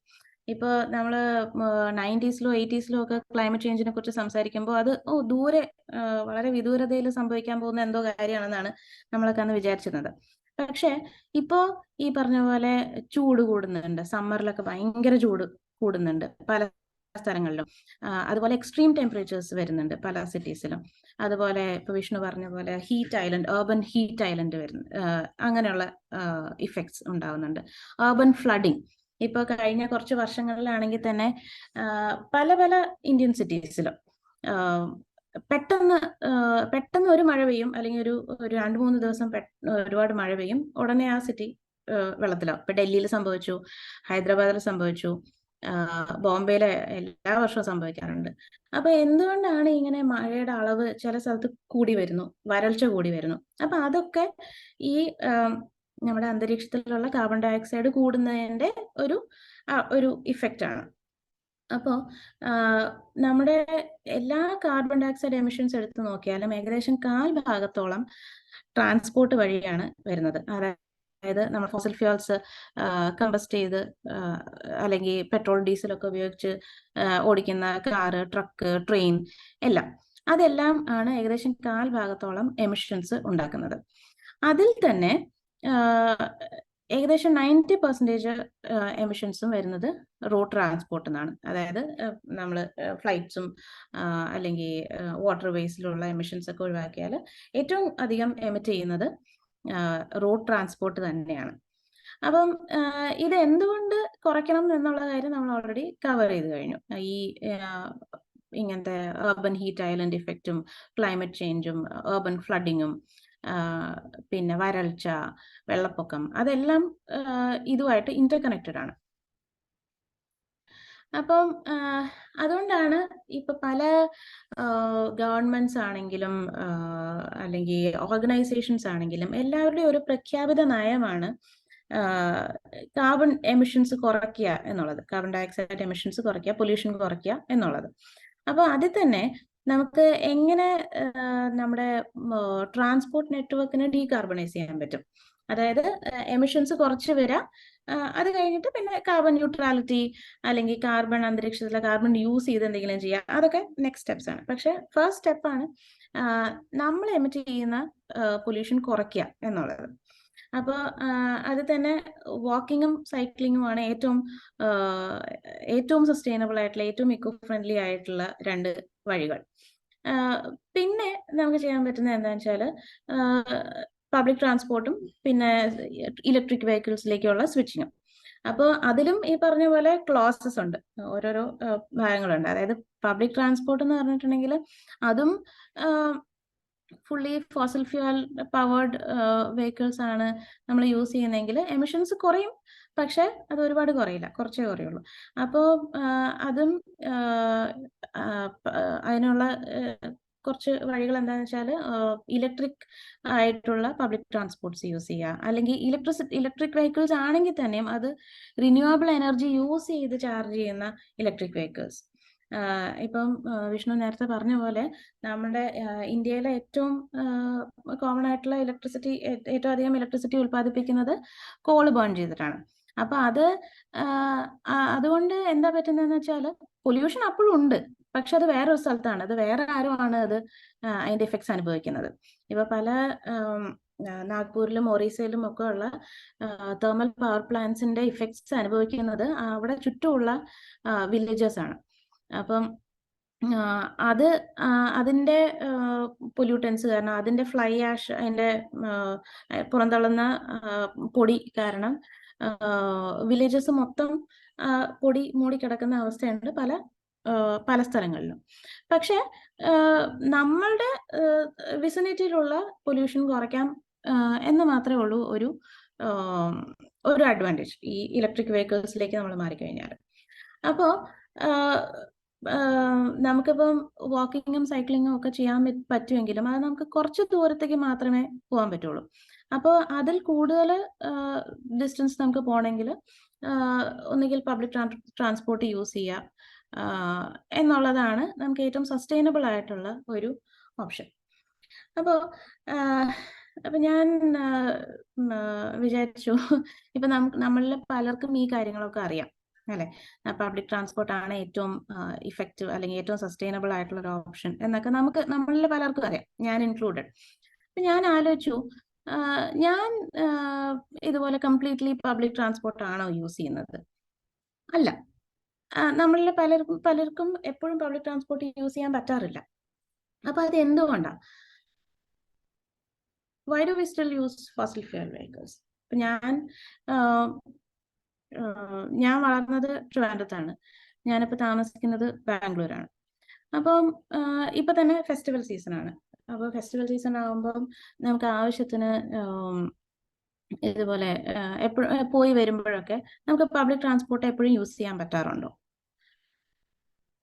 അപ്പം ഞാൻ ആലോചിച്ചപ്പോൾ എനിക്ക് മനസ്സിലായ കുറച്ച് ചാലഞ്ചസ് ആണ് ഇതൊക്കെ. അതായത് അപ്പൊ ഞാൻ പറഞ്ഞു, ഞാൻ സ്കൂളിലൊക്കെ പഠിച്ചിരുന്ന സമയത്ത് ഒരുപാട് സൈക്കിൾ ഓടിക്കാറുണ്ടായിരുന്നു, എല്ലാ ദിവസവും സൈക്കിൾ ഓടിക്കാറുണ്ടായിരുന്നു. പക്ഷെ ഇപ്പോൾ എൻ്റെ മോളെ സൈക്കിളും കൊടുത്തിട്ട് റോഡിലേക്ക് വിടാനുള്ള ഒരു ധൈര്യം എനിക്കില്ല. ഒരുപാട് അതിൽ ഇഷ്യൂസ് ഉണ്ട്, അതായത് സേഫ്റ്റി കൺസേൺസ് ഉണ്ട്, റോഡിൽ കുണ്ടും കുഴിയുണ്ട്, പിന്നെ നമ്മുടെ ഇൻഫ്രാസ്ട്രക്ചറിന്റെ പ്രശ്നങ്ങളുണ്ട്. അതായത് ഇന്ത്യയിലെ ഒരു സിറ്റിയിലും ആവശ്യത്തിന് സൈക്കിൾ ലെയിൻസ് ഇല്ല. അറ്റ്ലീസ്റ്റ് എനിക്കറിയുന്ന ഇന്ത്യൻ സിറ്റീസിലൊന്നും ആവശ്യത്തിന് ഡെഡിക്കേറ്റഡ് ആയിട്ടുള്ള സൈക്കിൾ ലെയിൻസ് ഇല്ല. അപ്പൊ എന്ത് പറ്റുമെന്ന് വെച്ചാൽ സൈക്കിളിൽ പോകുമ്പോൾ നമ്മൾ will be expose to all this smoke, pollution, പിന്നെ ഇതുപോലെ ബസ്സിന്റെയും ട്രക്കിന്റെയും ഇടയിൽ കൂടെയൊക്കെയാണ് സൈക്ലിസ്റ്റ് പോകേണ്ടി വരിക. അപ്പം ഇപ്പൊ ഡൽഹിയിൽ തന്നെ വാരിയർ മോംസിന്റെ ഒരു part of cycling networks also. അപ്പൊ അതില് we lost someone just couple of weeks back. അപ്പം അങ്ങനത്തെ ഒരു റോഡ് സേഫ്റ്റി ഇഷ്യൂസ്, പിന്നെ പലപ്പോഴും ലാസ്റ്റ് മൈൽ കണക്ടിവിറ്റി ഇല്ലാതിരിക്കുക. ലാസ്റ്റ് മൈൽ കണക്ടിവിറ്റി എന്ന് പറഞ്ഞിട്ടുണ്ടെങ്കിൽ ഇപ്പൊ എനിക്ക് ബാംഗ്ലൂരിൽ നിന്ന് ട്രിവാൻഡ്രം വരെ പബ്ലിക് ട്രാൻസ്പോർട്ടിൽ, ട്രെയിനിൽ ഞാൻ വരികയാണെങ്കിൽ കൂടി അവിടുന്ന് ഞാൻ എങ്ങനെ വീട്ടിലെത്തും, അല്ലെങ്കിൽ ബസ് സ്റ്റോപ്പിൽ നിന്ന് എങ്ങനെ വീട്ടിലെത്തും, ആ ഒരു ലാസ്റ്റ് സെഗ്മെന്റ് ഉള്ള കണക്ടിവിറ്റി.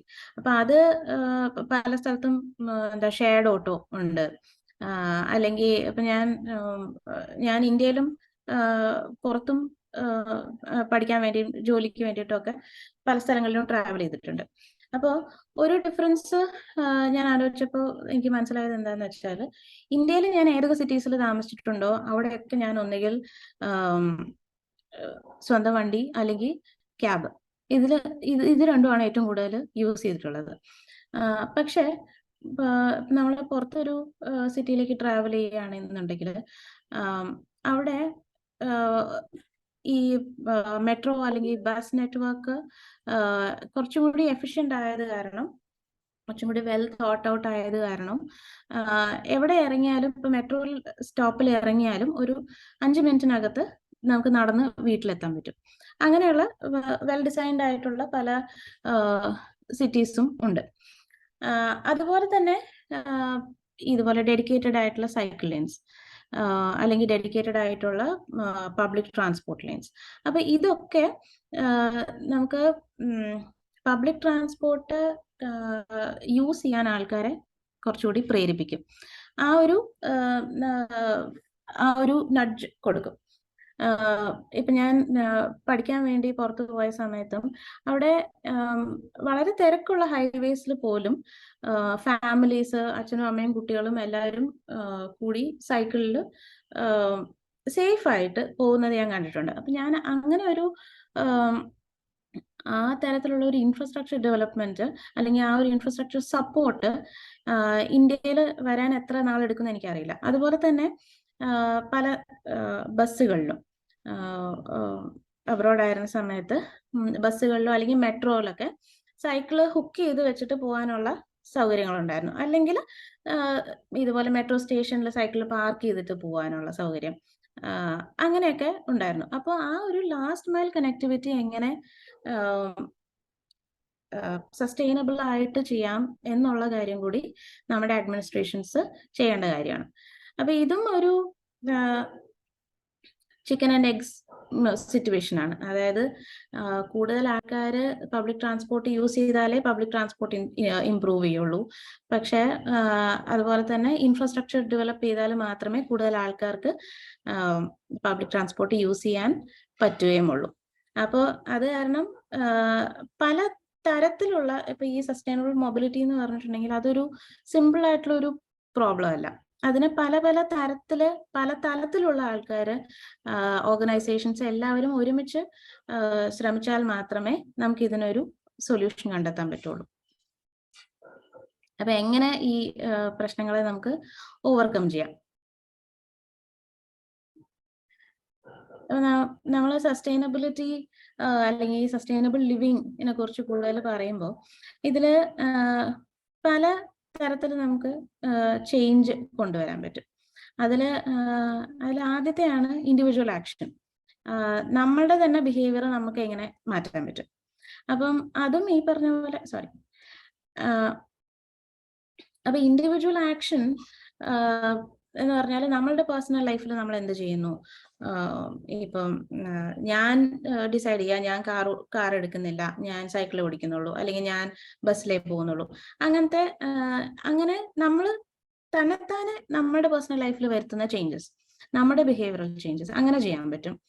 അല്ലെങ്കിൽ നമുക്ക് ഇതുപോലെ ഒരു കമ്മ്യൂണിറ്റി ആക്ഷൻ എടുക്കാൻ പറ്റും. ഇതുപോലെ സസ്റ്റെറ കോസ്റ്റൽ കമ്മ്യൂണിറ്റീസിൽ ചെയ്യുന്ന പോലെ, അല്ലെങ്കിൽ warrior moms household air പൊല്യൂഷനിൽ, അങ്ങനെ അല്ലെങ്കിൽ ഒരു സൈക്ലിംഗ് ഗ്രൂപ്പ്സ്, അല്ലെങ്കിൽ ഇതുപോലെ കുറെ ആൾക്കാർ ഒരുമിച്ച് ചേർന്ന് ഒരു കാര്യം ചെയ്യുമ്പോഴാണ് നമുക്ക് ഇൻഫ്രാസ്ട്രക്ചർ ഡെവലപ്മെന്റിന് വേണ്ടിയിട്ട് അഡ്മിനിസ്ട്രേറ്റേഴ്സിനോട് സംസാരിക്കുക, അല്ലെങ്കിൽ കൂടുതൽ വോട്ടേഴ്സിനെ ഇൻഫ്ലുവൻസ് ചെയ്യുക, അങ്ങനെയുള്ള കാര്യങ്ങളൊക്കെ ചെയ്യാൻ പറ്റുന്ന, അല്ലെങ്കിൽ എല്ലാവരും കൂടി ചേർന്ന് ഇതുപോലെ ബാംഗ്ലൂരൊക്കെ ഒരുപാട് സിറ്റിസൺ ആക്ഷൻ ഗ്രൂപ്പ്സ് ഉണ്ട്. അപ്പം അല്ലെങ്കിൽ ഒരു ലേക്ക് ക്ലീൻ അപ്പ് ചെയ്തിട്ട് അതിന്റെ ചുറ്റും സൈക്കിൾ ലെയിൻ ഉണ്ടാക്കുക, അല്ലെങ്കിൽ അങ്ങനത്തെ പല പല കാര്യങ്ങളും നമുക്ക് കമ്മ്യൂണിറ്റി ആക്ഷൻ വഴി ചെയ്യാൻ പറ്റും. പിന്നെ ഈ നമ്മൾ ഇൻഡിവിജ്വൽ ആക്ഷൻ മാത്രം ചെയ്യുക, അല്ലെങ്കിൽ കമ്മ്യൂണിറ്റി ആക്ഷൻ മാത്രം ചെയ്തുകൊണ്ടിരിക്കുകയാണെങ്കിൽ നമുക്ക് വളരെ വലിയൊരു ഇമ്പാക്റ്റ് ഒരിക്കലും ഉണ്ടാക്കാൻ പറ്റില്ല. പക്ഷെ നമുക്ക് ബാക്കിയുള്ളവരെ ഇൻഫ്ലുവൻസ് ചെയ്യാൻ പറ്റും. ബിക്കോസ് ഇങ്ങനെ അതായത് കുറച്ച് ആൾക്കാർ കൂടി ചേർന്നിട്ടാണ് വലിയൊരു മാസ് ബിഹേവിയറൽ ചേഞ്ച് ഉണ്ടാവുള്ളൂ. അപ്പൊ അതില് വളരെ ഇമ്പോർട്ടൻ്റ് ആയിട്ടുള്ള ഒരു കാര്യമാണ് പോളിസി ലെവൽ ഇന്റർവെൻഷൻസ്. അതായത് ഇപ്പൊ ഗവൺമെന്റ് പറയാണ്, ഇപ്പൊ ഡൽഹിയിൽ സംഭവിച്ച പോലെ, ഡൽഹിയിൽ പൊല്യൂഷൻ കൂടി ഗവൺമെന്റിന് ഒരു ആക്ഷൻ എടുക്കേണ്ടി വന്നു. അതുപോലെ പല ആക്ഷൻസും ഉണ്ട്, some are effective, some are not effective. ഇപ്പം ഓഡ് ഈവൻ നിരത്തില് വണ്ടികളുടെ എണ്ണം കുറയ്ക്കാനുള്ള പല ഇതുപോലെ ഓർഡേഴ്സ് വന്നു. അപ്പം അതില് ഇമ്പോർട്ടൻ്റ് ആയിട്ടുള്ള ഒരു കാര്യമാണ് ഇപ്പം കേരളത്തിൽ തന്നെ നടക്കുന്നത് Kerala state action plan for climate change. അപ്പൊ അത് വന്നിട്ട് എനിക്ക് തോന്നുന്നു 2-3 ആഴ്ച, കുറച്ച് നാളെ ആയിട്ടുള്ളൂ. ഞാനത് കഴിഞ്ഞ 2 ദിവസമായിട്ട് അത് വായിക്കുകയായിരുന്നു.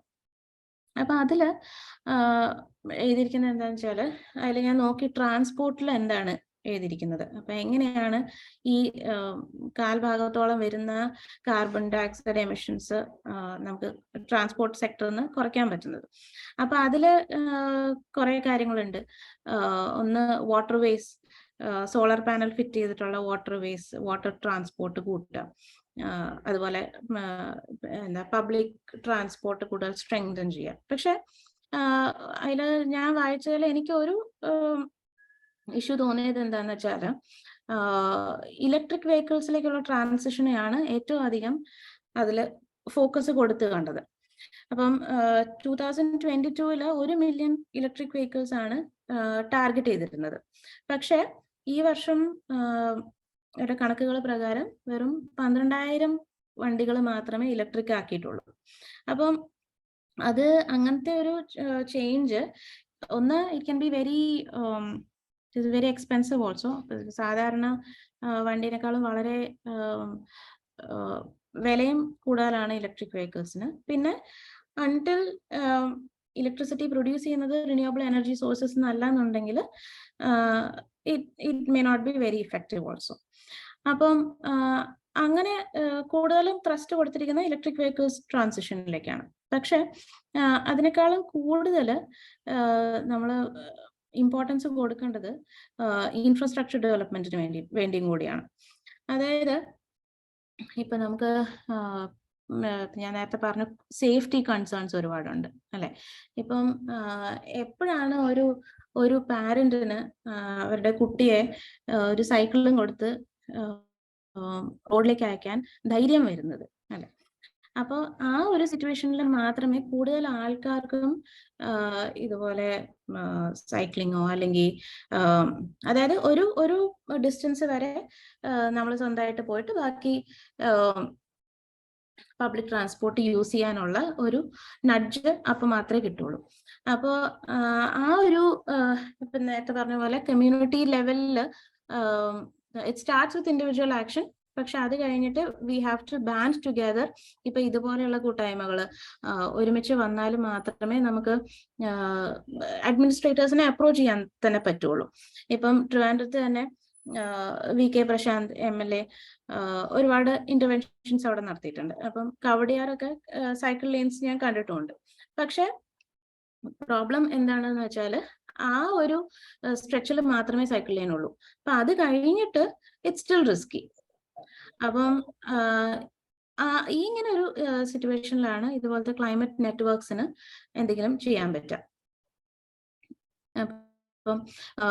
ഇപ്പം വാരിമോംസ് ഇതുപോലെ സസ്റ്ററ പോലെ ഒരു ക്ലൈമറ്റ് നെറ്റ്വർക്കാണ്. അപ്പം ഞങ്ങള് അങ്ങനത്തെ ഗ്രൂപ്പ്സ് എന്താ ചെയ്യുന്നതെന്ന് വെച്ചാൽ പല സ്ഥലത്തും അവയർനെസ് ബിൽഡ് ചെയ്യാം. പിന്നെ അതുപോലെ പല സോഴ്സസ് ഓഫ് എയർ പൊല്യൂഷൻ ഒരുപാടുണ്ട്. അപ്പോൾ പല കാര്യങ്ങളിൽ വേണ്ടിയിട്ടും പല കാര്യത്തിന് വേണ്ടിയിട്ട് ഇപ്പോൾ ഹൗസ് ഹോൾഡ് എയർ പൊല്യൂഷൻ അല്ലെങ്കിൽ തേർമൽ പവർ പ്ലാന്റ്സ് അങ്ങനെയുള്ള ഓരോരോ ഇഷ്യൂസിന് വേണ്ടിയിട്ടും we can band together and engage with these leaders. എന്നിട്ട് we should ask them like what are you doing for climate action എന്ന് നമുക്ക് ചോദിക്കാം. അതുപോലെ ഇപ്പൊ ഞാൻ പറഞ്ഞല്ലോ സൈക്കിൾ ലെയിൻസ് ചില റോഡ്സിൽ മാത്രം കൊടുക്കാതെ ഒരു എൻഡ് ടു എൻഡ് കണക്ടിവിറ്റി ഉണ്ടോ എന്ന് ഉറപ്പുവരുത്തുക. അപ്പൊ അതും നമുക്ക് ഇതുപോലെ നമ്മൾ ഒരുമിച്ച് ചേർന്ന് ഒരു അഡ്മിനിസ്ട്രേറ്റേഴ്സിനോട് സംസാരിക്കുക, അങ്ങനെ മാത്രമേ ഇത് തുടങ്ങാൻ പറ്റുള്ളൂ. ബിക്കോസ് ഇത് നമുക്ക് ഇൻഡിവിജ്വലി ചെയ്യാൻ പറ്റുന്ന ഒരു കാര്യമല്ല. അപ്പോൾ സ്കൂളുകളുടെ കോളേജസിന്റെ ഒക്കെ അടുത്ത് സൈക്കിൾ ലെയിൻസ് ഉറപ്പുവരുത്താം. അപ്പോൾ അറ്റ്ലീസ്റ്റ് കുട്ടികൾക്കെങ്കിലും സൈക്കിൾ ലെയിൻസ് കൂടുതൽ യൂസ് ചെയ്യാൻ പറ്റാം. പിന്നെ നമുക്ക് ഒരുപാട് എക്സാമ്പിൾസ് ഉണ്ട്. ഇപ്പം നെതർലൻഡ്സ് അല്ലെങ്കിൽ നോർവേ. ഇപ്പം നെതർലൻഡ്സിലൊക്കെ ആണെങ്കിൽ ഇതൊന്ന് 35% ആൾക്കാരും പബ്ലിക് ട്രാൻസ്പോർട്ടാണ് യൂസ് ചെയ്യുന്നത്. I'm not very sure about the data, പക്ഷെ I think it's 35%. അതുപോലെ ഇപ്പൊ സിംഗപ്പൂർ ഒക്കെ ആണെങ്കിൽ അവിടെ it's very difficult to own a car. ഒന്നാമത്തെ കാര്യം the mobility network is also better. അപ്പം അതുകൊണ്ട് കാർ ഇല്ലെങ്കിലും അവിടെ ആൾക്കാർക്ക് ബുദ്ധിമുട്ട് വരാതെ ട്രാവൽ ചെയ്യാൻ പറ്റും. അപ്പം നമുക്ക് പക്ഷേ ഈ ഇൻഫ്രാസ്ട്രക്ചർ ഡെവലപ്പ് ചെയ്തതിന് ശേഷം മാത്രമേ അങ്ങനെയുള്ള ഇതുപോലെ പോളിസി ലെവൽ ചേഞ്ചസ് വരുത്താൻ പറ്റുള്ളൂ. പിന്നെ ഇതുപോലെ ഇപ്പൊ നമ്മൾ ഇവിടെ 15 പേരുണ്ട്. അപ്പം എന്തെങ്കിലും ഒരു ബിഹേവിയറൽ ചേഞ്ച് നമ്മളിൽ തന്നെ വരുത്താം. Or we can find cycling networks, അല്ലെങ്കിൽ നമ്മളുടെ ഇപ്പൊ ഏരിയയിൽ അങ്ങോട്ട് ബസ്സില്ല, അല്ലെങ്കിൽ അവിടെ സേഫ് അല്ല. ഇപ്പൊ 8 മണി കഴിഞ്ഞ് അല്ലെങ്കിൽ രാത്രിയൊക്കെ ഒരു കുട്ടിക്കോ അല്ലെങ്കിൽ ഒരു സ്ത്രീക്കോ ഓഫീസ് കഴിഞ്ഞിട്ട് തിരിച്ചു വരാൻ പറ്റുന്നില്ല, അല്ലെങ്കിൽ അവിടെ സേഫ് അല്ല എന്നുണ്ടെങ്കിൽ അവിടുത്തെ ലോക്കൽ അഡ്മിനിസ്ട്രേറ്റേഴ്സിനോട് പറഞ്ഞിട്ട് അവിടെ സേഫ് ആക്കുക, കൂടുതൽ പോലീസ് പട്രോളിങ്ങോ അല്ലെങ്കിൽ സ്ട്രീറ്റ് ലൈറ്റ്സ് ഇൻസ്റ്റാൾ ചെയ്യാം. അപ്പൊ അതൊക്കെ നമുക്ക് ഒരു കമ്മ്യൂണിറ്റി ലെവലിൽ മാത്രമേ നമുക്കത് ചെയ്യാൻ പറ്റുള്ളൂ. പിന്നെ definitely talk to your friends and family about the need of public transport, because ഇതും ഈ പറഞ്ഞ പോലെ നമ്മൾ പൊല്യൂഷനിൽ നിന്ന് രക്ഷ നേടാൻ വേണ്ടി കാറിൻ്റെ അകത്തിരിക്കുന്നു, ആ കാറ് കൂടുതൽ പൊല്യൂട്ട് ചെയ്യുന്നു. It becomes A vicious cycle. അപ്പം അങ്ങനെയൊക്കെയുള്ള പിന്നെ ഇതുപോലെ കോൺവെർസേഷൻസ് സ്റ്റാർട്ട് ചെയ്യുക. ഇപ്പം ഇതുപോലെ നമ്മളിപ്പോൾ ഒരുമിച്ച് ഇരുന്ന് ഈ ഇഷ്യൂവിനെ കുറിച്ച് സംസാരിക്കുന്നത് പോലെ ബ്രിങ് ദീസ് കോൺവെർസേഷൻസ് ഔട്ട്. കൂടുതൽ നിങ്ങളുടെ സർക്കിൾസ് എക്സ്പാൻഡ് ചെയ്യുക. അങ്ങനെ മാത്രമേ നമുക്ക് ഇതൊരു മൾട്ടി ലെവൽ ഒരു കോംപ്ലക്സ് പ്രോബ്ലം ആണ്. അങ്ങനെ മാത്രമേ ഇതിനെ സോൾവ് ചെയ്യാൻ പറ്റുള്ളൂ. Thank you. Any questions you can ask? Thank you, Maithili. Actually, എല്ലാ ആസ്പെക്ട്സും കവർ ചെയ്തു. ഓൾറെഡി നമ്മൾ വിചാരിച്ചിരുന്ന എല്ലാ ആസ്പെക്ട്സിലും we have touched upon. Thank you very much for the very detailed presentation. I think we'll take questions finally. കഴിഞ്ഞിട്ട് നമുക്ക് we'll have some sort of an interaction. Yeah, Deepa Chechi, you can go maybe. Welcome Deepa Chechi to share her points. I'll just quickly rush through my points. Vishnu and Maithili, thank you, because sustainability in mobility, Maithili Bhayangara might cover it. And I am also part of the Warrior Mom WhatsApp group, so it's amazing to see the work they are through that portal. And Vishnu might have so the passion he brings across while talking about why air quality index is important, how transparent should the data be. Karnam, see, for me, maybe I'm, the generation which has created a lot of issues. But in the coming years, health is going to be a major concern. Good air, clean air, clean soil, clean water, basic human rights, written down, it will become something like that soon. The science side is also very important. Vishnu is one of the people, personally for me, when he spoke, I could understand. So speaking in normal language, scientific jargon, Mati, we need such people. But thank you, Vishnu, for elaborating on that. Inclusivity angle, public transport. I thought I'll speak about that from my personal experience. I've been a traveler for quite some time now. And mobility. When society lifeline daily whatever we need to do, we need to venture out. So our behavioral pattern depends on the distance we cover daily. For nearby shop newspaper whether we are going for studies or we are going to work or we are going to for any other social opportunity, mobility is part and parcel. Major behavioral factor is how we commute. So in the schools, if you see, we talk about water and energy a lot. Save water, close taps, rainwater harvesting, switch off lights, LED, BLDC fan. But still, mobility is majorly unaddressed. But including youngsters like you, commute. So, emissions, are we actually focusing on that? That is one major thing. That's why mobility area, clean transport system address air pollution connect. We are having these round of talks. So as I coming back to the point, transport mobility is a lifeline of any economy. And this is a major nature, socio-cultural, political. So other and mind when we suggest solutions for enhancing public transport infrastructure and whatever amenities, we have to keep that in mind. Just equity based transition important. So from my personal experience, I'll just point down certain things. SDGs. I'm going to talk today from the gender angle. Gender no rainbow, it is women and LGBTQIA+. From 50% of the current population women are, I'll talk from the women-centric point. And the other LGBTQ angle, which is very less talked about even now, adinde korchu points. So if I say women, pardon me, because I mean gender only, it's not binary, but a lot of reports speak women only even now, which is sad. First point is SDGs.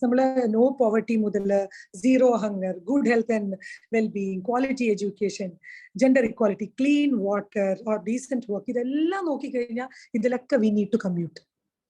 If you want to, earn, you need to commute.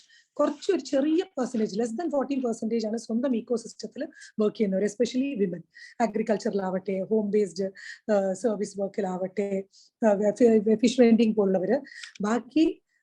more than 86% are not mobile. They are impacted. So, zero poverty, major component we need to address the last mile connectivity and safety and security under mobility. Good health and well-being. Again, COVID time, even not just COVID, any other time, flood, we saw how just because they could not go to the nearest hospital or some other needed facility, people died. And especially vulnerability, women and children were impacted more. So e-mobility is mobility is something important again when you talk about the SDG, which is good health and well-being, quality education. നമ്മൾ ലിറ്ററസിയുടെ അടിയിൽ നമ്മൾ address ചെയ്യും. പെൺകുട്ടികളുടെ school drop out ratio and all. അതിൽ major reason എന്താണ്? Socio cultural ഒരു side ഇരിക്കട്ടെ, പലപ്പോഴും just because they cannot commute, a lot of girl students drop out. അതില് ഈ പറഞ്ഞ പോലെ challenged students ഉണ്ട്. അപ്പൊ inclusivity വരുമ്പോൾ not just women, transgender, early ages അവരുടെ sexual orientation explore ഒരു bully ചെയ്യപ്പെടുമ്പോൾ പലപ്പോഴും അവര് they also drop out. And അതില് അവിടെ മൊബിലിറ്റി ഒരു ഫാക്ടർ അല്ലെങ്കിലും ഇൻക്ലൂസിവിറ്റി ഒരു ഫാക്ടറായി മാറുകയാണ്. ആൻഡ് ഇപ്പോൾ ചാലഞ്ച്ഡ് സ്റ്റുഡൻസ്, ഇവർക്കൊക്കെ മൊബിലിറ്റി ഒരു മേജർ ഇഷ്യൂ ആണ്. പിന്നെ ക്ലീൻ വാട്ടർ, നമ്മൾ ഇതൊക്കെ we keep seeing this in the news, how women have to travel kilometers to fetch water. അപ്പൊ നമ്മൾ പബ്ലിക് ട്രാൻസ്പോർട്ട് സിസ്റ്റം എന്നൊരു വേർഡ് പറഞ്ഞില്ലെങ്കിൽ പോലും മൊബിലിറ്റി അവിടെ വരുന്നുണ്ട്. അപ്പൊ നമ്മൾ ശരിക്കും we talk about equity.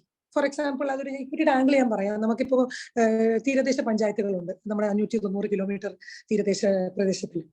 പക്ഷെ ഒരു ഫ്ലഡ് വന്നു കഴിഞ്ഞാൽ, അല്ലെങ്കിൽ ഒരു ഓക്കി, അല്ലെങ്കിൽ ഇപ്പൊ കോവിഡ് വന്നു കഴിഞ്ഞാൽ പ്ലാൻ ഫണ്ട് ഈക്വൽ ആയിട്ടായിരിക്കും എമൗണ്ട് ഡിസ്ട്രിബ്യൂട്ട് ആവുന്നത്. പക്ഷെ പലപ്പോഴും vulnerability will be differential vulnerability ഉണ്ട്. അപ്പൊ അതനുസരിച്ച് പ്ലാൻ ഫണ്ട് ഡിസ്ട്രിബ്യൂഷൻ വരണം. പുതിയ SAPCC it will be address എന്ന് പറയുന്നുണ്ട്. സോ അതുപോലെ തന്നെയാണ് ഈ differential planning and infrastructure building in different ecosystems. For example, കേരളത്തിലുള്ളവർക്ക് soon we will also face drought. It's not far ahead. But Jaipur അല്ലെങ്കിൽ രാജസ്ഥാൻ അല്ലെങ്കിൽ middle ഇന്ത്യയിലുള്ള drought situation നോക്കുമ്പോൾ the infrastructure they need mobility wise is so different. അപ്പൊ അവരുടെ ecosystem supportive ആയിട്ട്, facilitative ആയിട്ടുള്ള അവിടെ roads infrastructure മൊബിലിറ്റിയും ഉണ്ടോ എന്ന് നമ്മൾ ആലോചിക്കണം. Why I am talking about pan India level here is because most of you climate leaders and others who are here today might be working in other ecosystems. So നമ്മൾ gender vulnerability address ചെയ്യുമ്പോൾ, inclusivity address ചെയ്യുമ്പോൾ ഒരു pillar mobility ആണ്. അത് വെള്ളം പിടിക്കാൻ പോകുന്ന ആയാൽ പോലും അവിടെ മൊബിലിറ്റി വരുന്നുണ്ട്. എഡ്യൂക്കേഷന് വേണ്ടി പോവുകയാണെങ്കിൽ മൊബിലിറ്റി വരുന്നുണ്ട്. ഒരു ബെറ്റർ ജോബ് ഓപ്പർച്യൂണിറ്റി ഞാൻ വേണ്ട വെക്കുന്നുണ്ട് because I don't have a last mile connectivity bus to that may be private bank which will offer me more salary. If a female or a transgender person is not going there because bus ഇല്ല എന്ന് പറഞ്ഞു കഴിഞ്ഞാൽ again that is a unjust mobility issue. So decent work in അടിയിലാണ് അത്. അപ്പൊ decent work in economic growth നമ്മൾ പറയുന്നുണ്ട്. പലപ്പോഴും സ്ത്രീകള് 50% of the population go for ecosystem based localized job because they cannot venture out of their ecosystems. So coming back to the major public transport systems in Kerala, namakku road, inland water, localized train illa, but still we can say train ഒരു major commuting base ആയിട്ട്. അപ്പൊ ഇതില് gender angle, equity, safety, maintenance, EV focused ആയിട്ടുള്ള development, പിന്നെ അതിനകത്ത് തന്നെ നേരത്തെ സൗപർണ പറഞ്ഞ പോലെ ഗ്രീൻ ജോബ്സിന്റെ opportunity when we enhance the system, ഇതൊക്കെ ആലോചിച്ചുകൊണ്ട് പബ്ലിക് പ്രൈവറ്റ് പാർട്ടിസിപ്പേറ്ററി മോഡൽ ആകുന്നുണ്ടോ എന്നും കൂടെ we have to converse a lot. അത് പൊളിറ്റിക്കൽ ബൈ നേച്ചർ ആണ്. But are we doing that? It is early days. We are not doing it even now. ഇപ്പൊ കേരളം 1937 one of the oldest transport fleet start ചെയ്ത state ആണ്. ഇപ്പോൾ I think more than 15 lakhs buses daily ply ചെയ്യുന്നുണ്ട്. More than 30 lakh people commute daily. അതിൽ if you see the ratio, gender ratio, it will be very very disproportionate. So that അതൊക്കെ മനസ്സിൽ വെച്ചുകൊണ്ടായിരിക്കണം നമ്മൾ ഈ policy പേപ്പേഴ്സിൽ, if some of you are going to work on policy, some of you are going to work on grassroots intervention, നമ്മൾ പലപ്പോഴും vulnerability അഡ്രസ്സിൽ social justice, climate justice ഒക്കെ ചെയ്യുമ്പോൾ mobility മറന്നു പോകാറുണ്ട്. So that also we need to look into. That's why we chose this public transport system as one major area. കാരണം first 6 SDGs എടുത്തു കഴിഞ്ഞാൽ അതെല്ലാം കണക്റ്റഡ് ടു മൊബിലിറ്റി ആണ്. ഇതില്ലെങ്കിൽ അതില്ല എന്നുള്ള ഡയറക്റ്റ് ഒരു കണക്ട് ആണ്. Just putting together certain numbers, 50% of the population women ആണ്. It's not it's a generic survey. അതില് 14 to 19% like I said earlier, അവരുടെ ecosystem based വർക്കിൽ നിൽക്കുള്ളൂ because of lack of proper mobility. പക്ഷേ 84% of the women population stick to walking, cycling and rather use public transport system. ഇതാണ് നമ്മൾ കാണുന്ന ഒരു phenomenon. If you see, കേരളത്തില് female cycling is less, but തമിഴ്നാടൊക്കെ പോവാണെങ്കിൽ you can see that most of the women who work in the fields or in the household sector, they cycle to work. അപ്പോൾ ഇവിടെ നമ്മൾ health ആംഗിളിലാണ് കൂടുതലും കേരളത്തിൽ I F C. May be rural ഏരിയസിൽ ചിലയിടത്ത് കാണാം, പക്ഷെ തമിഴ്നാട്ടിൽ സിറ്റീസിൽ you can see a lot of women plying, even in north മുംബൈയിൽ I F C, central and north places. അപ്പോൾ നമ്മുടെ നാഷണൽ സാമ്പിൾ സർവേ ഓർഗനൈസേഷൻ പറയുന്നത് ഏകദേശം 60% of household people, women included, depend on public transport for commuting daily. അവര് either എഡ്യൂക്കേഷന് പോകാം, അല്ലെങ്കിൽ വർക്കിന് പോകാം, അല്ലെങ്കിൽ സോഷ്യൽ ഓപ്പർച്യൂണിറ്റീസിന് പോകാം. സോ നമ്മൾ ഇനി ജെൻഡർ സ്പെസിഫിക് ആയിട്ട് നോക്കുമ്പോൾ how many women will actually depend on the public transport system? Again coming back, better job നമ്മൾ വേണ്ട വെക്കും, because I cannot reach that in the specific time that the employer asks me to. ഞാനൊരു വീട്ടു ജോലിക്കാണ് പോകുന്നെങ്കിൽ proper connectivity ഉണ്ടെങ്കിൽ I might do 2 or 3 homes. പക്ഷെ ആ connectivity ഇല്ലെങ്കിൽ I will do only one. So my livelihood is impact. Education. എത്രയോ college girls from rural semi-urban spaces miss out opportunities on studying in better institutions because of the same issue. ഇതിന്റെ surveys yet to be done properly. പിന്നെ social opportunity majorly. ഇപ്പൊ നമ്മൾ സസ്റ്ററയുടെ ഒരു എന്റെ personal experience നോക്കി കഴിഞ്ഞാൽ whenever we have beach cleanups or other planting drives, female participation is so low. If you ask why, mobility ഇല്ല. അവരുടെ മറ്റേ ഈക്കോസിസ്റ്റത്തിൽ നിന്ന് friends, boys who come from the same college or area, they have to drive them. കാരണം ഒരു 5 മണി 6 മണി കഴിഞ്ഞാൽ ചിലപ്പോൾ ആ റൂട്ടിൽ ബസ് ഇല്ലെങ്കിൽ ദേ കനോട്ട് കം. സോ ആ സേഫ്റ്റി കൺസേൺ ഉണ്ട്. പേരൻസിന്റെ പെർമിഷൻ സോഷ്യോ കൾച്ചറൽ നോമാണ്. അപ്പൊ അങ്ങനെ നോക്കിക്കഴിഞ്ഞാൽ ഇറ്റ്സ് എ ഹ്യൂജ് ചലഞ്ച്. പിന്നെ LGBTQIA challenge I'm not, you can't even speak here because അവർക്ക് to express themselves is a big challenge. അപ്പൊ തന്നെ ഈ പറഞ്ഞ പോലെ ഈ സ്റ്റെപ്പ് എത്താൻ ദേ ഹാവ് ലോങ് റോഡ്. അപ്പൊ പിന്നെ travel, personally I'm a traveller. അപ്പൊ I have tried travelling by bus, but because of the major issues connected to it, I have stopped. I use train, or in case long distance again, I fly minimal and then use the train, or I use carpooling friends എല്ലാവരും കൂടെ പോവാണെങ്കിൽ. അപ്പം നമ്മളൊരു bus നോക്കുകയാണെങ്കിൽ there are many angles. ഒന്ന് private public, ഇപ്പൊ Scania മിന്നൽ ബസ്സൊക്കെ ഉണ്ട്, ബട്ട് അവരെവിടെ നിർത്തും രാത്രി ഫുഡിനായാലും ടോയ്ലറ്റ് പർപ്പസിനുമായാലും. ഹൈവേസിൽ നമ്മൾ നിർത്തുന്ന ഇടമൊക്കെ രാത്രി നോക്കിക്കഴിഞ്ഞാൽ it is very dingy or unsafe. അപ്പൊ ആ ഒരു ഇൻഫ്രാസ്ട്രക്ചർ ജെൻഡർ സേഫ് ആയിട്ട്, ജെൻഡർ ന്യൂട്രൽ ആയിട്ട് റെഡി ആവുകയാണെങ്കിൽ നമ്മൾ we can also develop that ways. അപ്പോൾ ജെൻഡർ ബ്ലൈൻഡ് പ്ലാനിങ് ആണ് ഇപ്പോഴും നടക്കുന്നത്. ഇപ്പൊ റീസെന്റ് റെസ്പോൺസിബിൾ ടൂറിസത്തിനിടയിൽ women safe, women friendly travel plans ഒക്കെ ഉണ്ടാക്കുന്നുണ്ട്. I was part of the discussions. അവിടെയും transport angle they have not addressed. Why? Because most of our designs or plans are not integrated. നമ്മളൊരു transport സിസ്റ്റത്തിനെ address ചെയ്യുമ്പോൾ അതിൽ social justice വരും, PWD വരും, ഈ പറഞ്ഞ പോലെ ടൂറിസം ആംഗിൾ വരും. Universities have to be involved. Why? Because you are the citizens tomorrow. നിങ്ങളുടെ civic sense kick in ആവണം. സോ നമ്മൾ ഇന്റഗ്രേറ്റഡ് ആയിട്ട് ഒന്നും ഡിസൈനോ തിങ്കോ ചെയ്യാതെ ഈ ഡിപ്പാർട്ട്മെന്റ് ഈ ആൻസർ തരും എന്ന് പറഞ്ഞു കഴിഞ്ഞാൽ will it suit everyone? One size fits all never happens. So because of that, travel becomes very, it becomes a struggle. അപ്പോൾ അതിൽ ഒരു ആംഗിൾ ഞാനൊരു അഫോർഡബിൾ അപ്പർ മിഡിൽ ക്ലാസ് ആളാണെങ്കിൽ എന്നെക്കാട്ടിലും ഫിനാൻഷ്യലി ബാക്ക്വേർഡ് ആയിട്ടിരിക്കുന്ന ഒരാള് ഒട്ടും പോവില്ല. കാരണം കോസ്റ്റിംഗ് തന്നെ ഒരു മേജർ ഫാക്ടറാണ്. If you see look at economically backward നിൽക്കുന്ന ഒരു സ്ത്രീ, ഇല്ലെങ്കിൽ ഈവൻ മിഡിൽ ക്ലാസ് തന്നെ, ഇഫ് യു സീ ഒരു ആണിന്റെയും പെണ്ണിന്റെയും ഡെയിലി കമ്മ്യൂട്ടിംഗിന്റെ പാറ്റേൺ നോക്കുകയാണെങ്കിൽ ആണുങ്ങൾ generally even now home to work, work to home pattern ആണ്. പക്ഷെ ലേഡീസ് നോക്കിക്കഴിഞ്ഞാൽ ഇപ്പോഴും stereotyping, whatever you call it, critical care giving female oriented ആണ്. സോ കുഞ്ഞുങ്ങളെ സ്കൂളിൽ കൊണ്ടുവിടുന്നത്, അവിടെ ജോലിക്ക് പോകുന്നത്, തിരിച്ച് may be they might not have to pick up, they might be some arrangement, if not they have to pick up, then വരുമ്പോൾ grocery വാങ്ങിച്ചിട്ട് വരണം. ഇങ്ങനെ വരുമ്പോൾ അവർക്ക് ഒത്തിരി bus journeys, stop and break and continue journeys. അപ്പോൾ ticket rate കൂടും. അപ്പൊ ഈ single ticket versus multiple ticketing cost വരുമ്പോൾ തന്നെ many of the people drop out and they will go for what two wheeler use ചെയ്യും. അപ്പൊ നിങ്ങൾ 2 വീലറിൽ പോയത് ബസ്സിൽ തന്നെ പോകണം, emission control, low carbon society എന്നൊക്കെ പറയും മുമ്പ് ഈ ഇൻക്ലൂസിവിറ്റിയും safety and other dynamic pricing കൺസേൺസും it's a major area to be addressed. പിന്നെ അനദർ തിങ്, നമ്മൾ നേരത്തെ പറഞ്ഞ പോലെ ഈക്കോസിസ്റ്റത്തിന് വെളിയിൽ ജോലിക്ക് പോകാണ്ട് ഡെയിലി അവരുടെ റോൾ ബേസ്ഡ് വർക്കിന് പച്ചക്കറി വാങ്ങിക്കാനോ കുഞ്ഞിനെ വിടാനോ പോകാനോ വന്നിട്ട് അവരല്ലാണ്ട് ഒരു സോഷ്യൽ ഓപ്പർച്യൂണിറ്റിക്ക് പുറത്ത് എന്തെങ്കിലും പോകണം തോന്നിയാൽ പോലും ഓഫ് പീക്ക് അവേഴ്സ് എന്ന് പറയും. അതായത് മോർണിംഗ് ആൻഡ് ഈവനിങ് ബസ് റൂട്ട്സിൽ number of buses will be more. ഉച്ച സമയത്ത് number of buses flying will be less in major points. അങ്ങനെ വരുമ്പോൾ ഇവർക്ക് വെയിറ്റിംഗ് ടൈം കൂടും. അത് കാണുമ്പോൾ തന്നെ again what will they do? Auto, scooter, they will shift.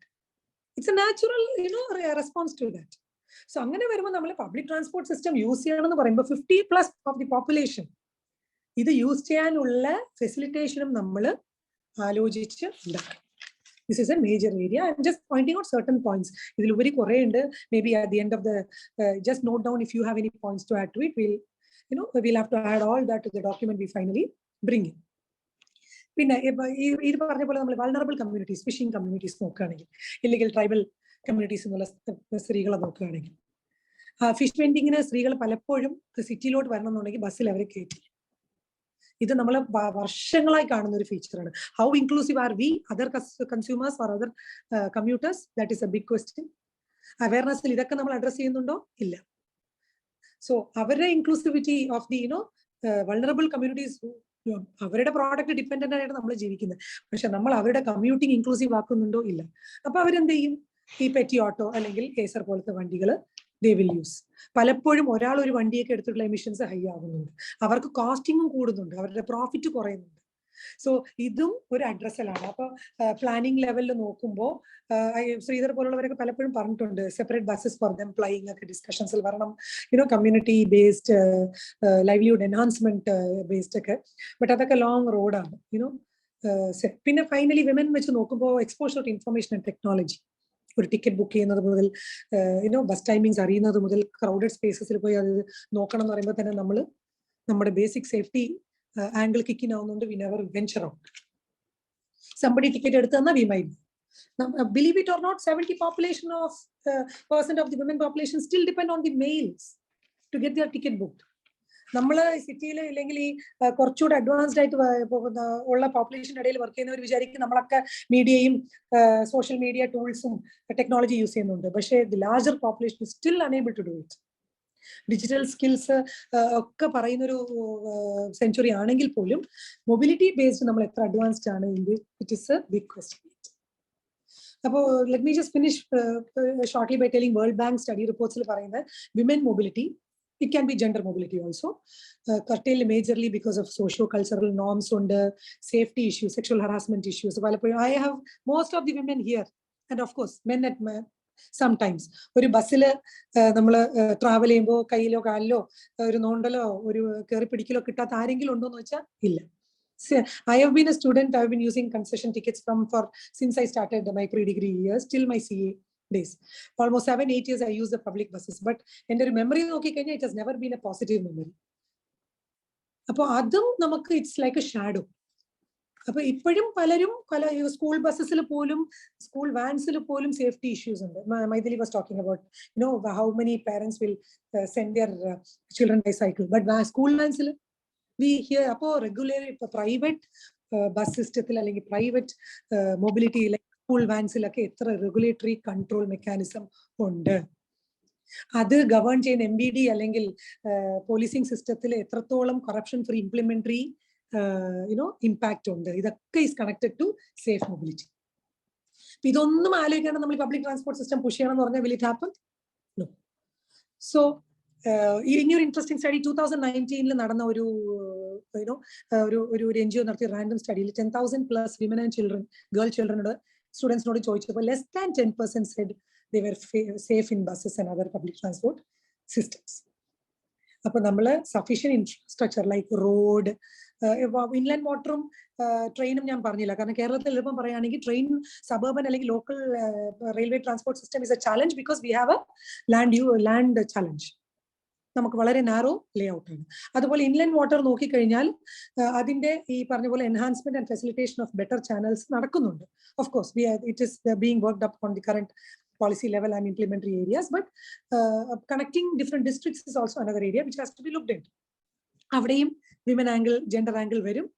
So integrated approach illathukonde nerthe paranja pole governance, governing body, policy makers, community groups like us nammalakke etratholam amplify cheyunu ee concerns idellam oru endha paraya, it becomes a milestone or a hurdle either ways.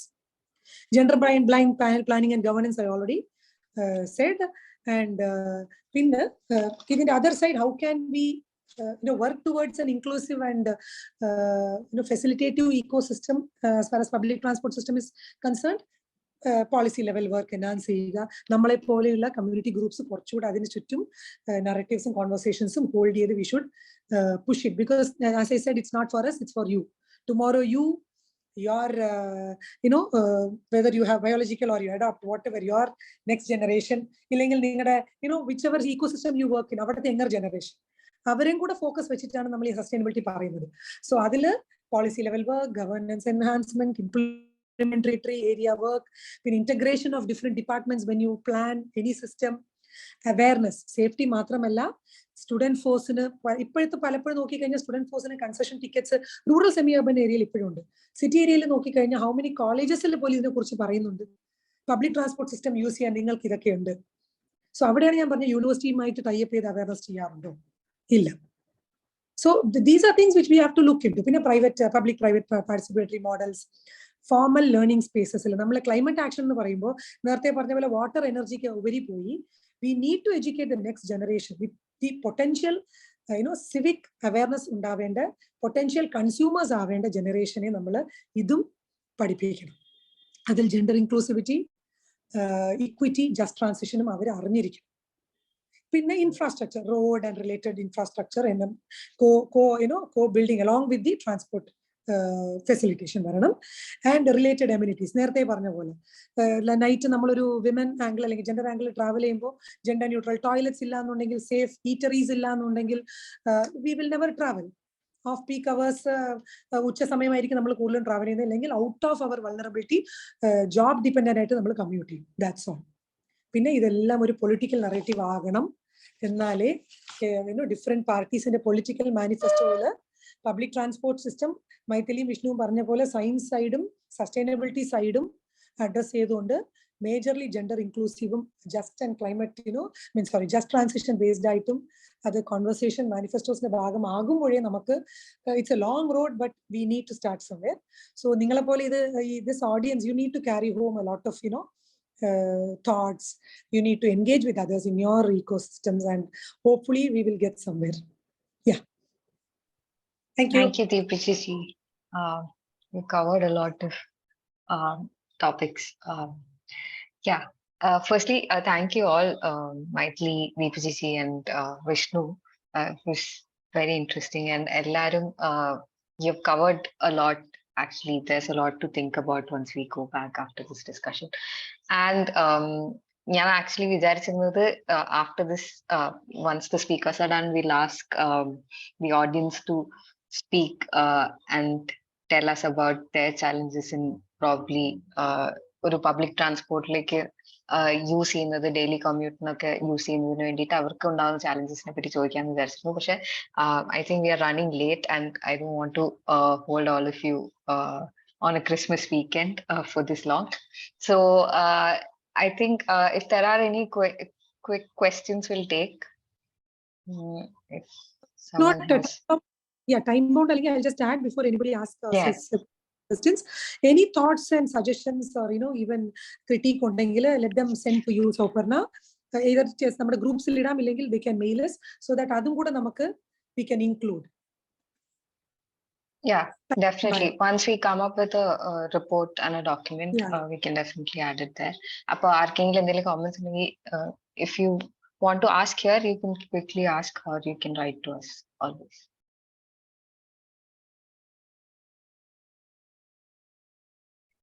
Questions?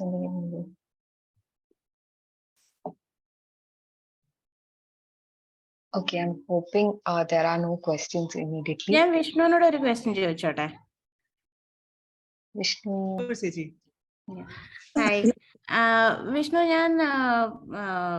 ഞാനും air ക്വാളിറ്റിയിൽ work ചെയ്യുന്ന കാരണം ചോദിക്കുകയാണ്.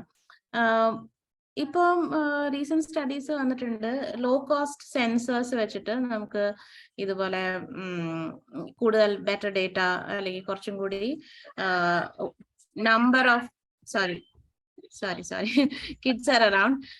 Our low cost sensors വെച്ചിട്ട് നമുക്ക് കൂടുതൽ data കിട്ടും, അത് നമ്മുടെ സ്റ്റഡീസിനെ ഹെൽപ്പ് ചെയ്യും എന്നൊക്കെയുള്ള ഒരു റിപ്പോർട്ട് ഞാൻ വായിച്ചിരുന്നു. അപ്പം എന്താണ് ഈ ലോ കോസ്റ്റ് സെൻസറും അല്ലാതെ ഒബ്സർവേറ്ററിയിൽ യൂസ് ചെയ്യുന്ന സെൻസേഴ്സുമായിട്ടുള്ള difference? Would it make sense if like people like you and I get these small handheld sensors? Okay, ഇത് തമ്മിലുള്ള പ്രധാന വ്യത്യാസം എന്ന് പറയുന്നത് നമ്മൾ മറ്റേ സ്കെയിൽ വെച്ചിട്ടും അതുപോലെ തന്നെ മറ്റേ ഏകദേശം നമ്മൾ ഒരു ത്രെഡ് വെച്ചിട്ട് ലെങ്ത് അളക്കുന്ന മാതിരിയാണ്. ഒരു ത്രെഡ് വെച്ചിട്ട് ലെങ്ത് അളക്കുമ്പോൾ നമുക്കൊരു എസ്റ്റിമേറ്റേ കിട്ടത്തുള്ളൂ.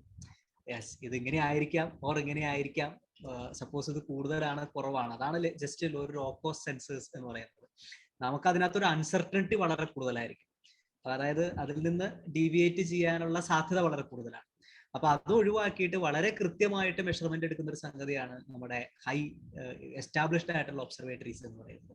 അവിടെ എന്ന് പറഞ്ഞാൽ വളരെ കൃത്യമായിട്ട് അതിന്റെ അൺസർട്ടനിറ്റി, ഇപ്പോൾ ഒരു സാധനം മെഷർ ചെയ്യാൻ നമ്മളൊരു സ്കെയിൽ വെച്ച് നമ്മൾ സാധനം മെഷർ ചെയ്താൽ അവിടെ 1 മില്ലിമീറ്റർ ആണ് തെറ്റുണ്ടാവുക, നമുക്ക് കൃത്യമായിട്ട് അറിയാം. അപ്പൊ അതുപോലെ തന്നെ ഈ ഒരു സംഗതി വെച്ച് നമ്മൾ മെഷർ ചെയ്യുമ്പോൾ ഇപ്പോൾ PM 2.5 ആണ്, ഓസോൺ ആണ് മെഷർ ചെയ്യുന്നതെങ്കിൽ അവിടെ ഇതാണ് 0.1 ഇതിനകത്ത് തെറ്റ് വരാം, അതിൽ കൂടുതൽ ഇവിടെ തെറ്റ് വരില്ല എന്ന് അവർ കൃത്യമായിട്ട് പറഞ്ഞിട്ടുണ്ട്. അപ്പൊ അതാണ് അതിന്റെ വ്യത്യാസം. ഇത് വെച്ചിട്ട് നമ്മൾ ഫർദർ അനലൈസ് ചെയ്യുമ്പോൾ ഈ ഒരു സംഗതി നമുക്ക് ഒഴിവാക്കി കിട്ടും.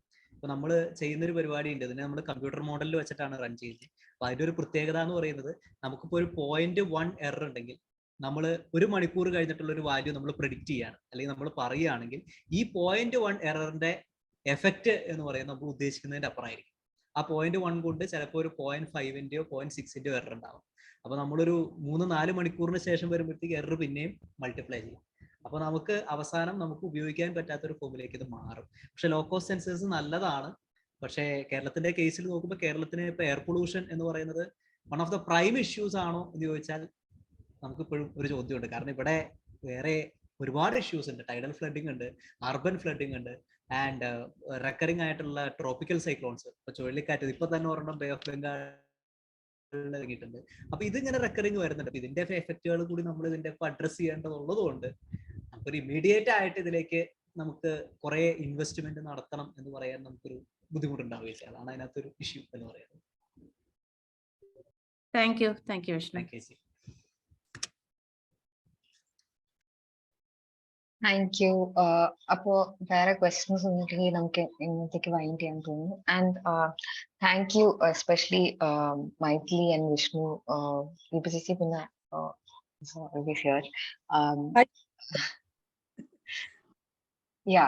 Thank you for joining. And നിങ്ങളുടെ വർക്കിനെ പറ്റി ഇത്രയും പാഷനേറ്റ് ആയിട്ട് സംസാരിച്ചത് കേൾക്കുമ്പോൾ തന്നെ there's a lot we have to learn from you both, and we'll definitely keep that in mind. So thank you and have a great weekend. Merry Christmas ellarkum. To join cheyidilla ellarkum. Thank you so much for inviting me. I loved the interaction. I mean, I'd love to interact more as well. So I've given my email ID and my handle, the Warrior Moms handle. So any sort of collaboration talks, I'm all in. Anything about air pollution and climate change, I'm all in. Maithili, നമുക്ക് ജാനുവരിയിൽ ഒരു വലിയൊരു final ഒരു key ആൾക്കാരെ വെച്ചുകൊണ്ട് ഒരു round table വരും. You can definitely Sapna will reach out. You can join definitely. We are looking at major stakeholders ne vechukondoru talk kude we are. So these are initial rounds where we want korchude longer time for each speaker karanam society side inna, but then we'll have the governance and the bodies involved in it also. So we'll definitely invite you to that. Thank you so much, and all the best to all of you. You're all climate leaders. We definitely can do together when we come together. Thank you. Great. Have a great weekend, everyone. Thank you. Good night. Thanks. Bye. Bye.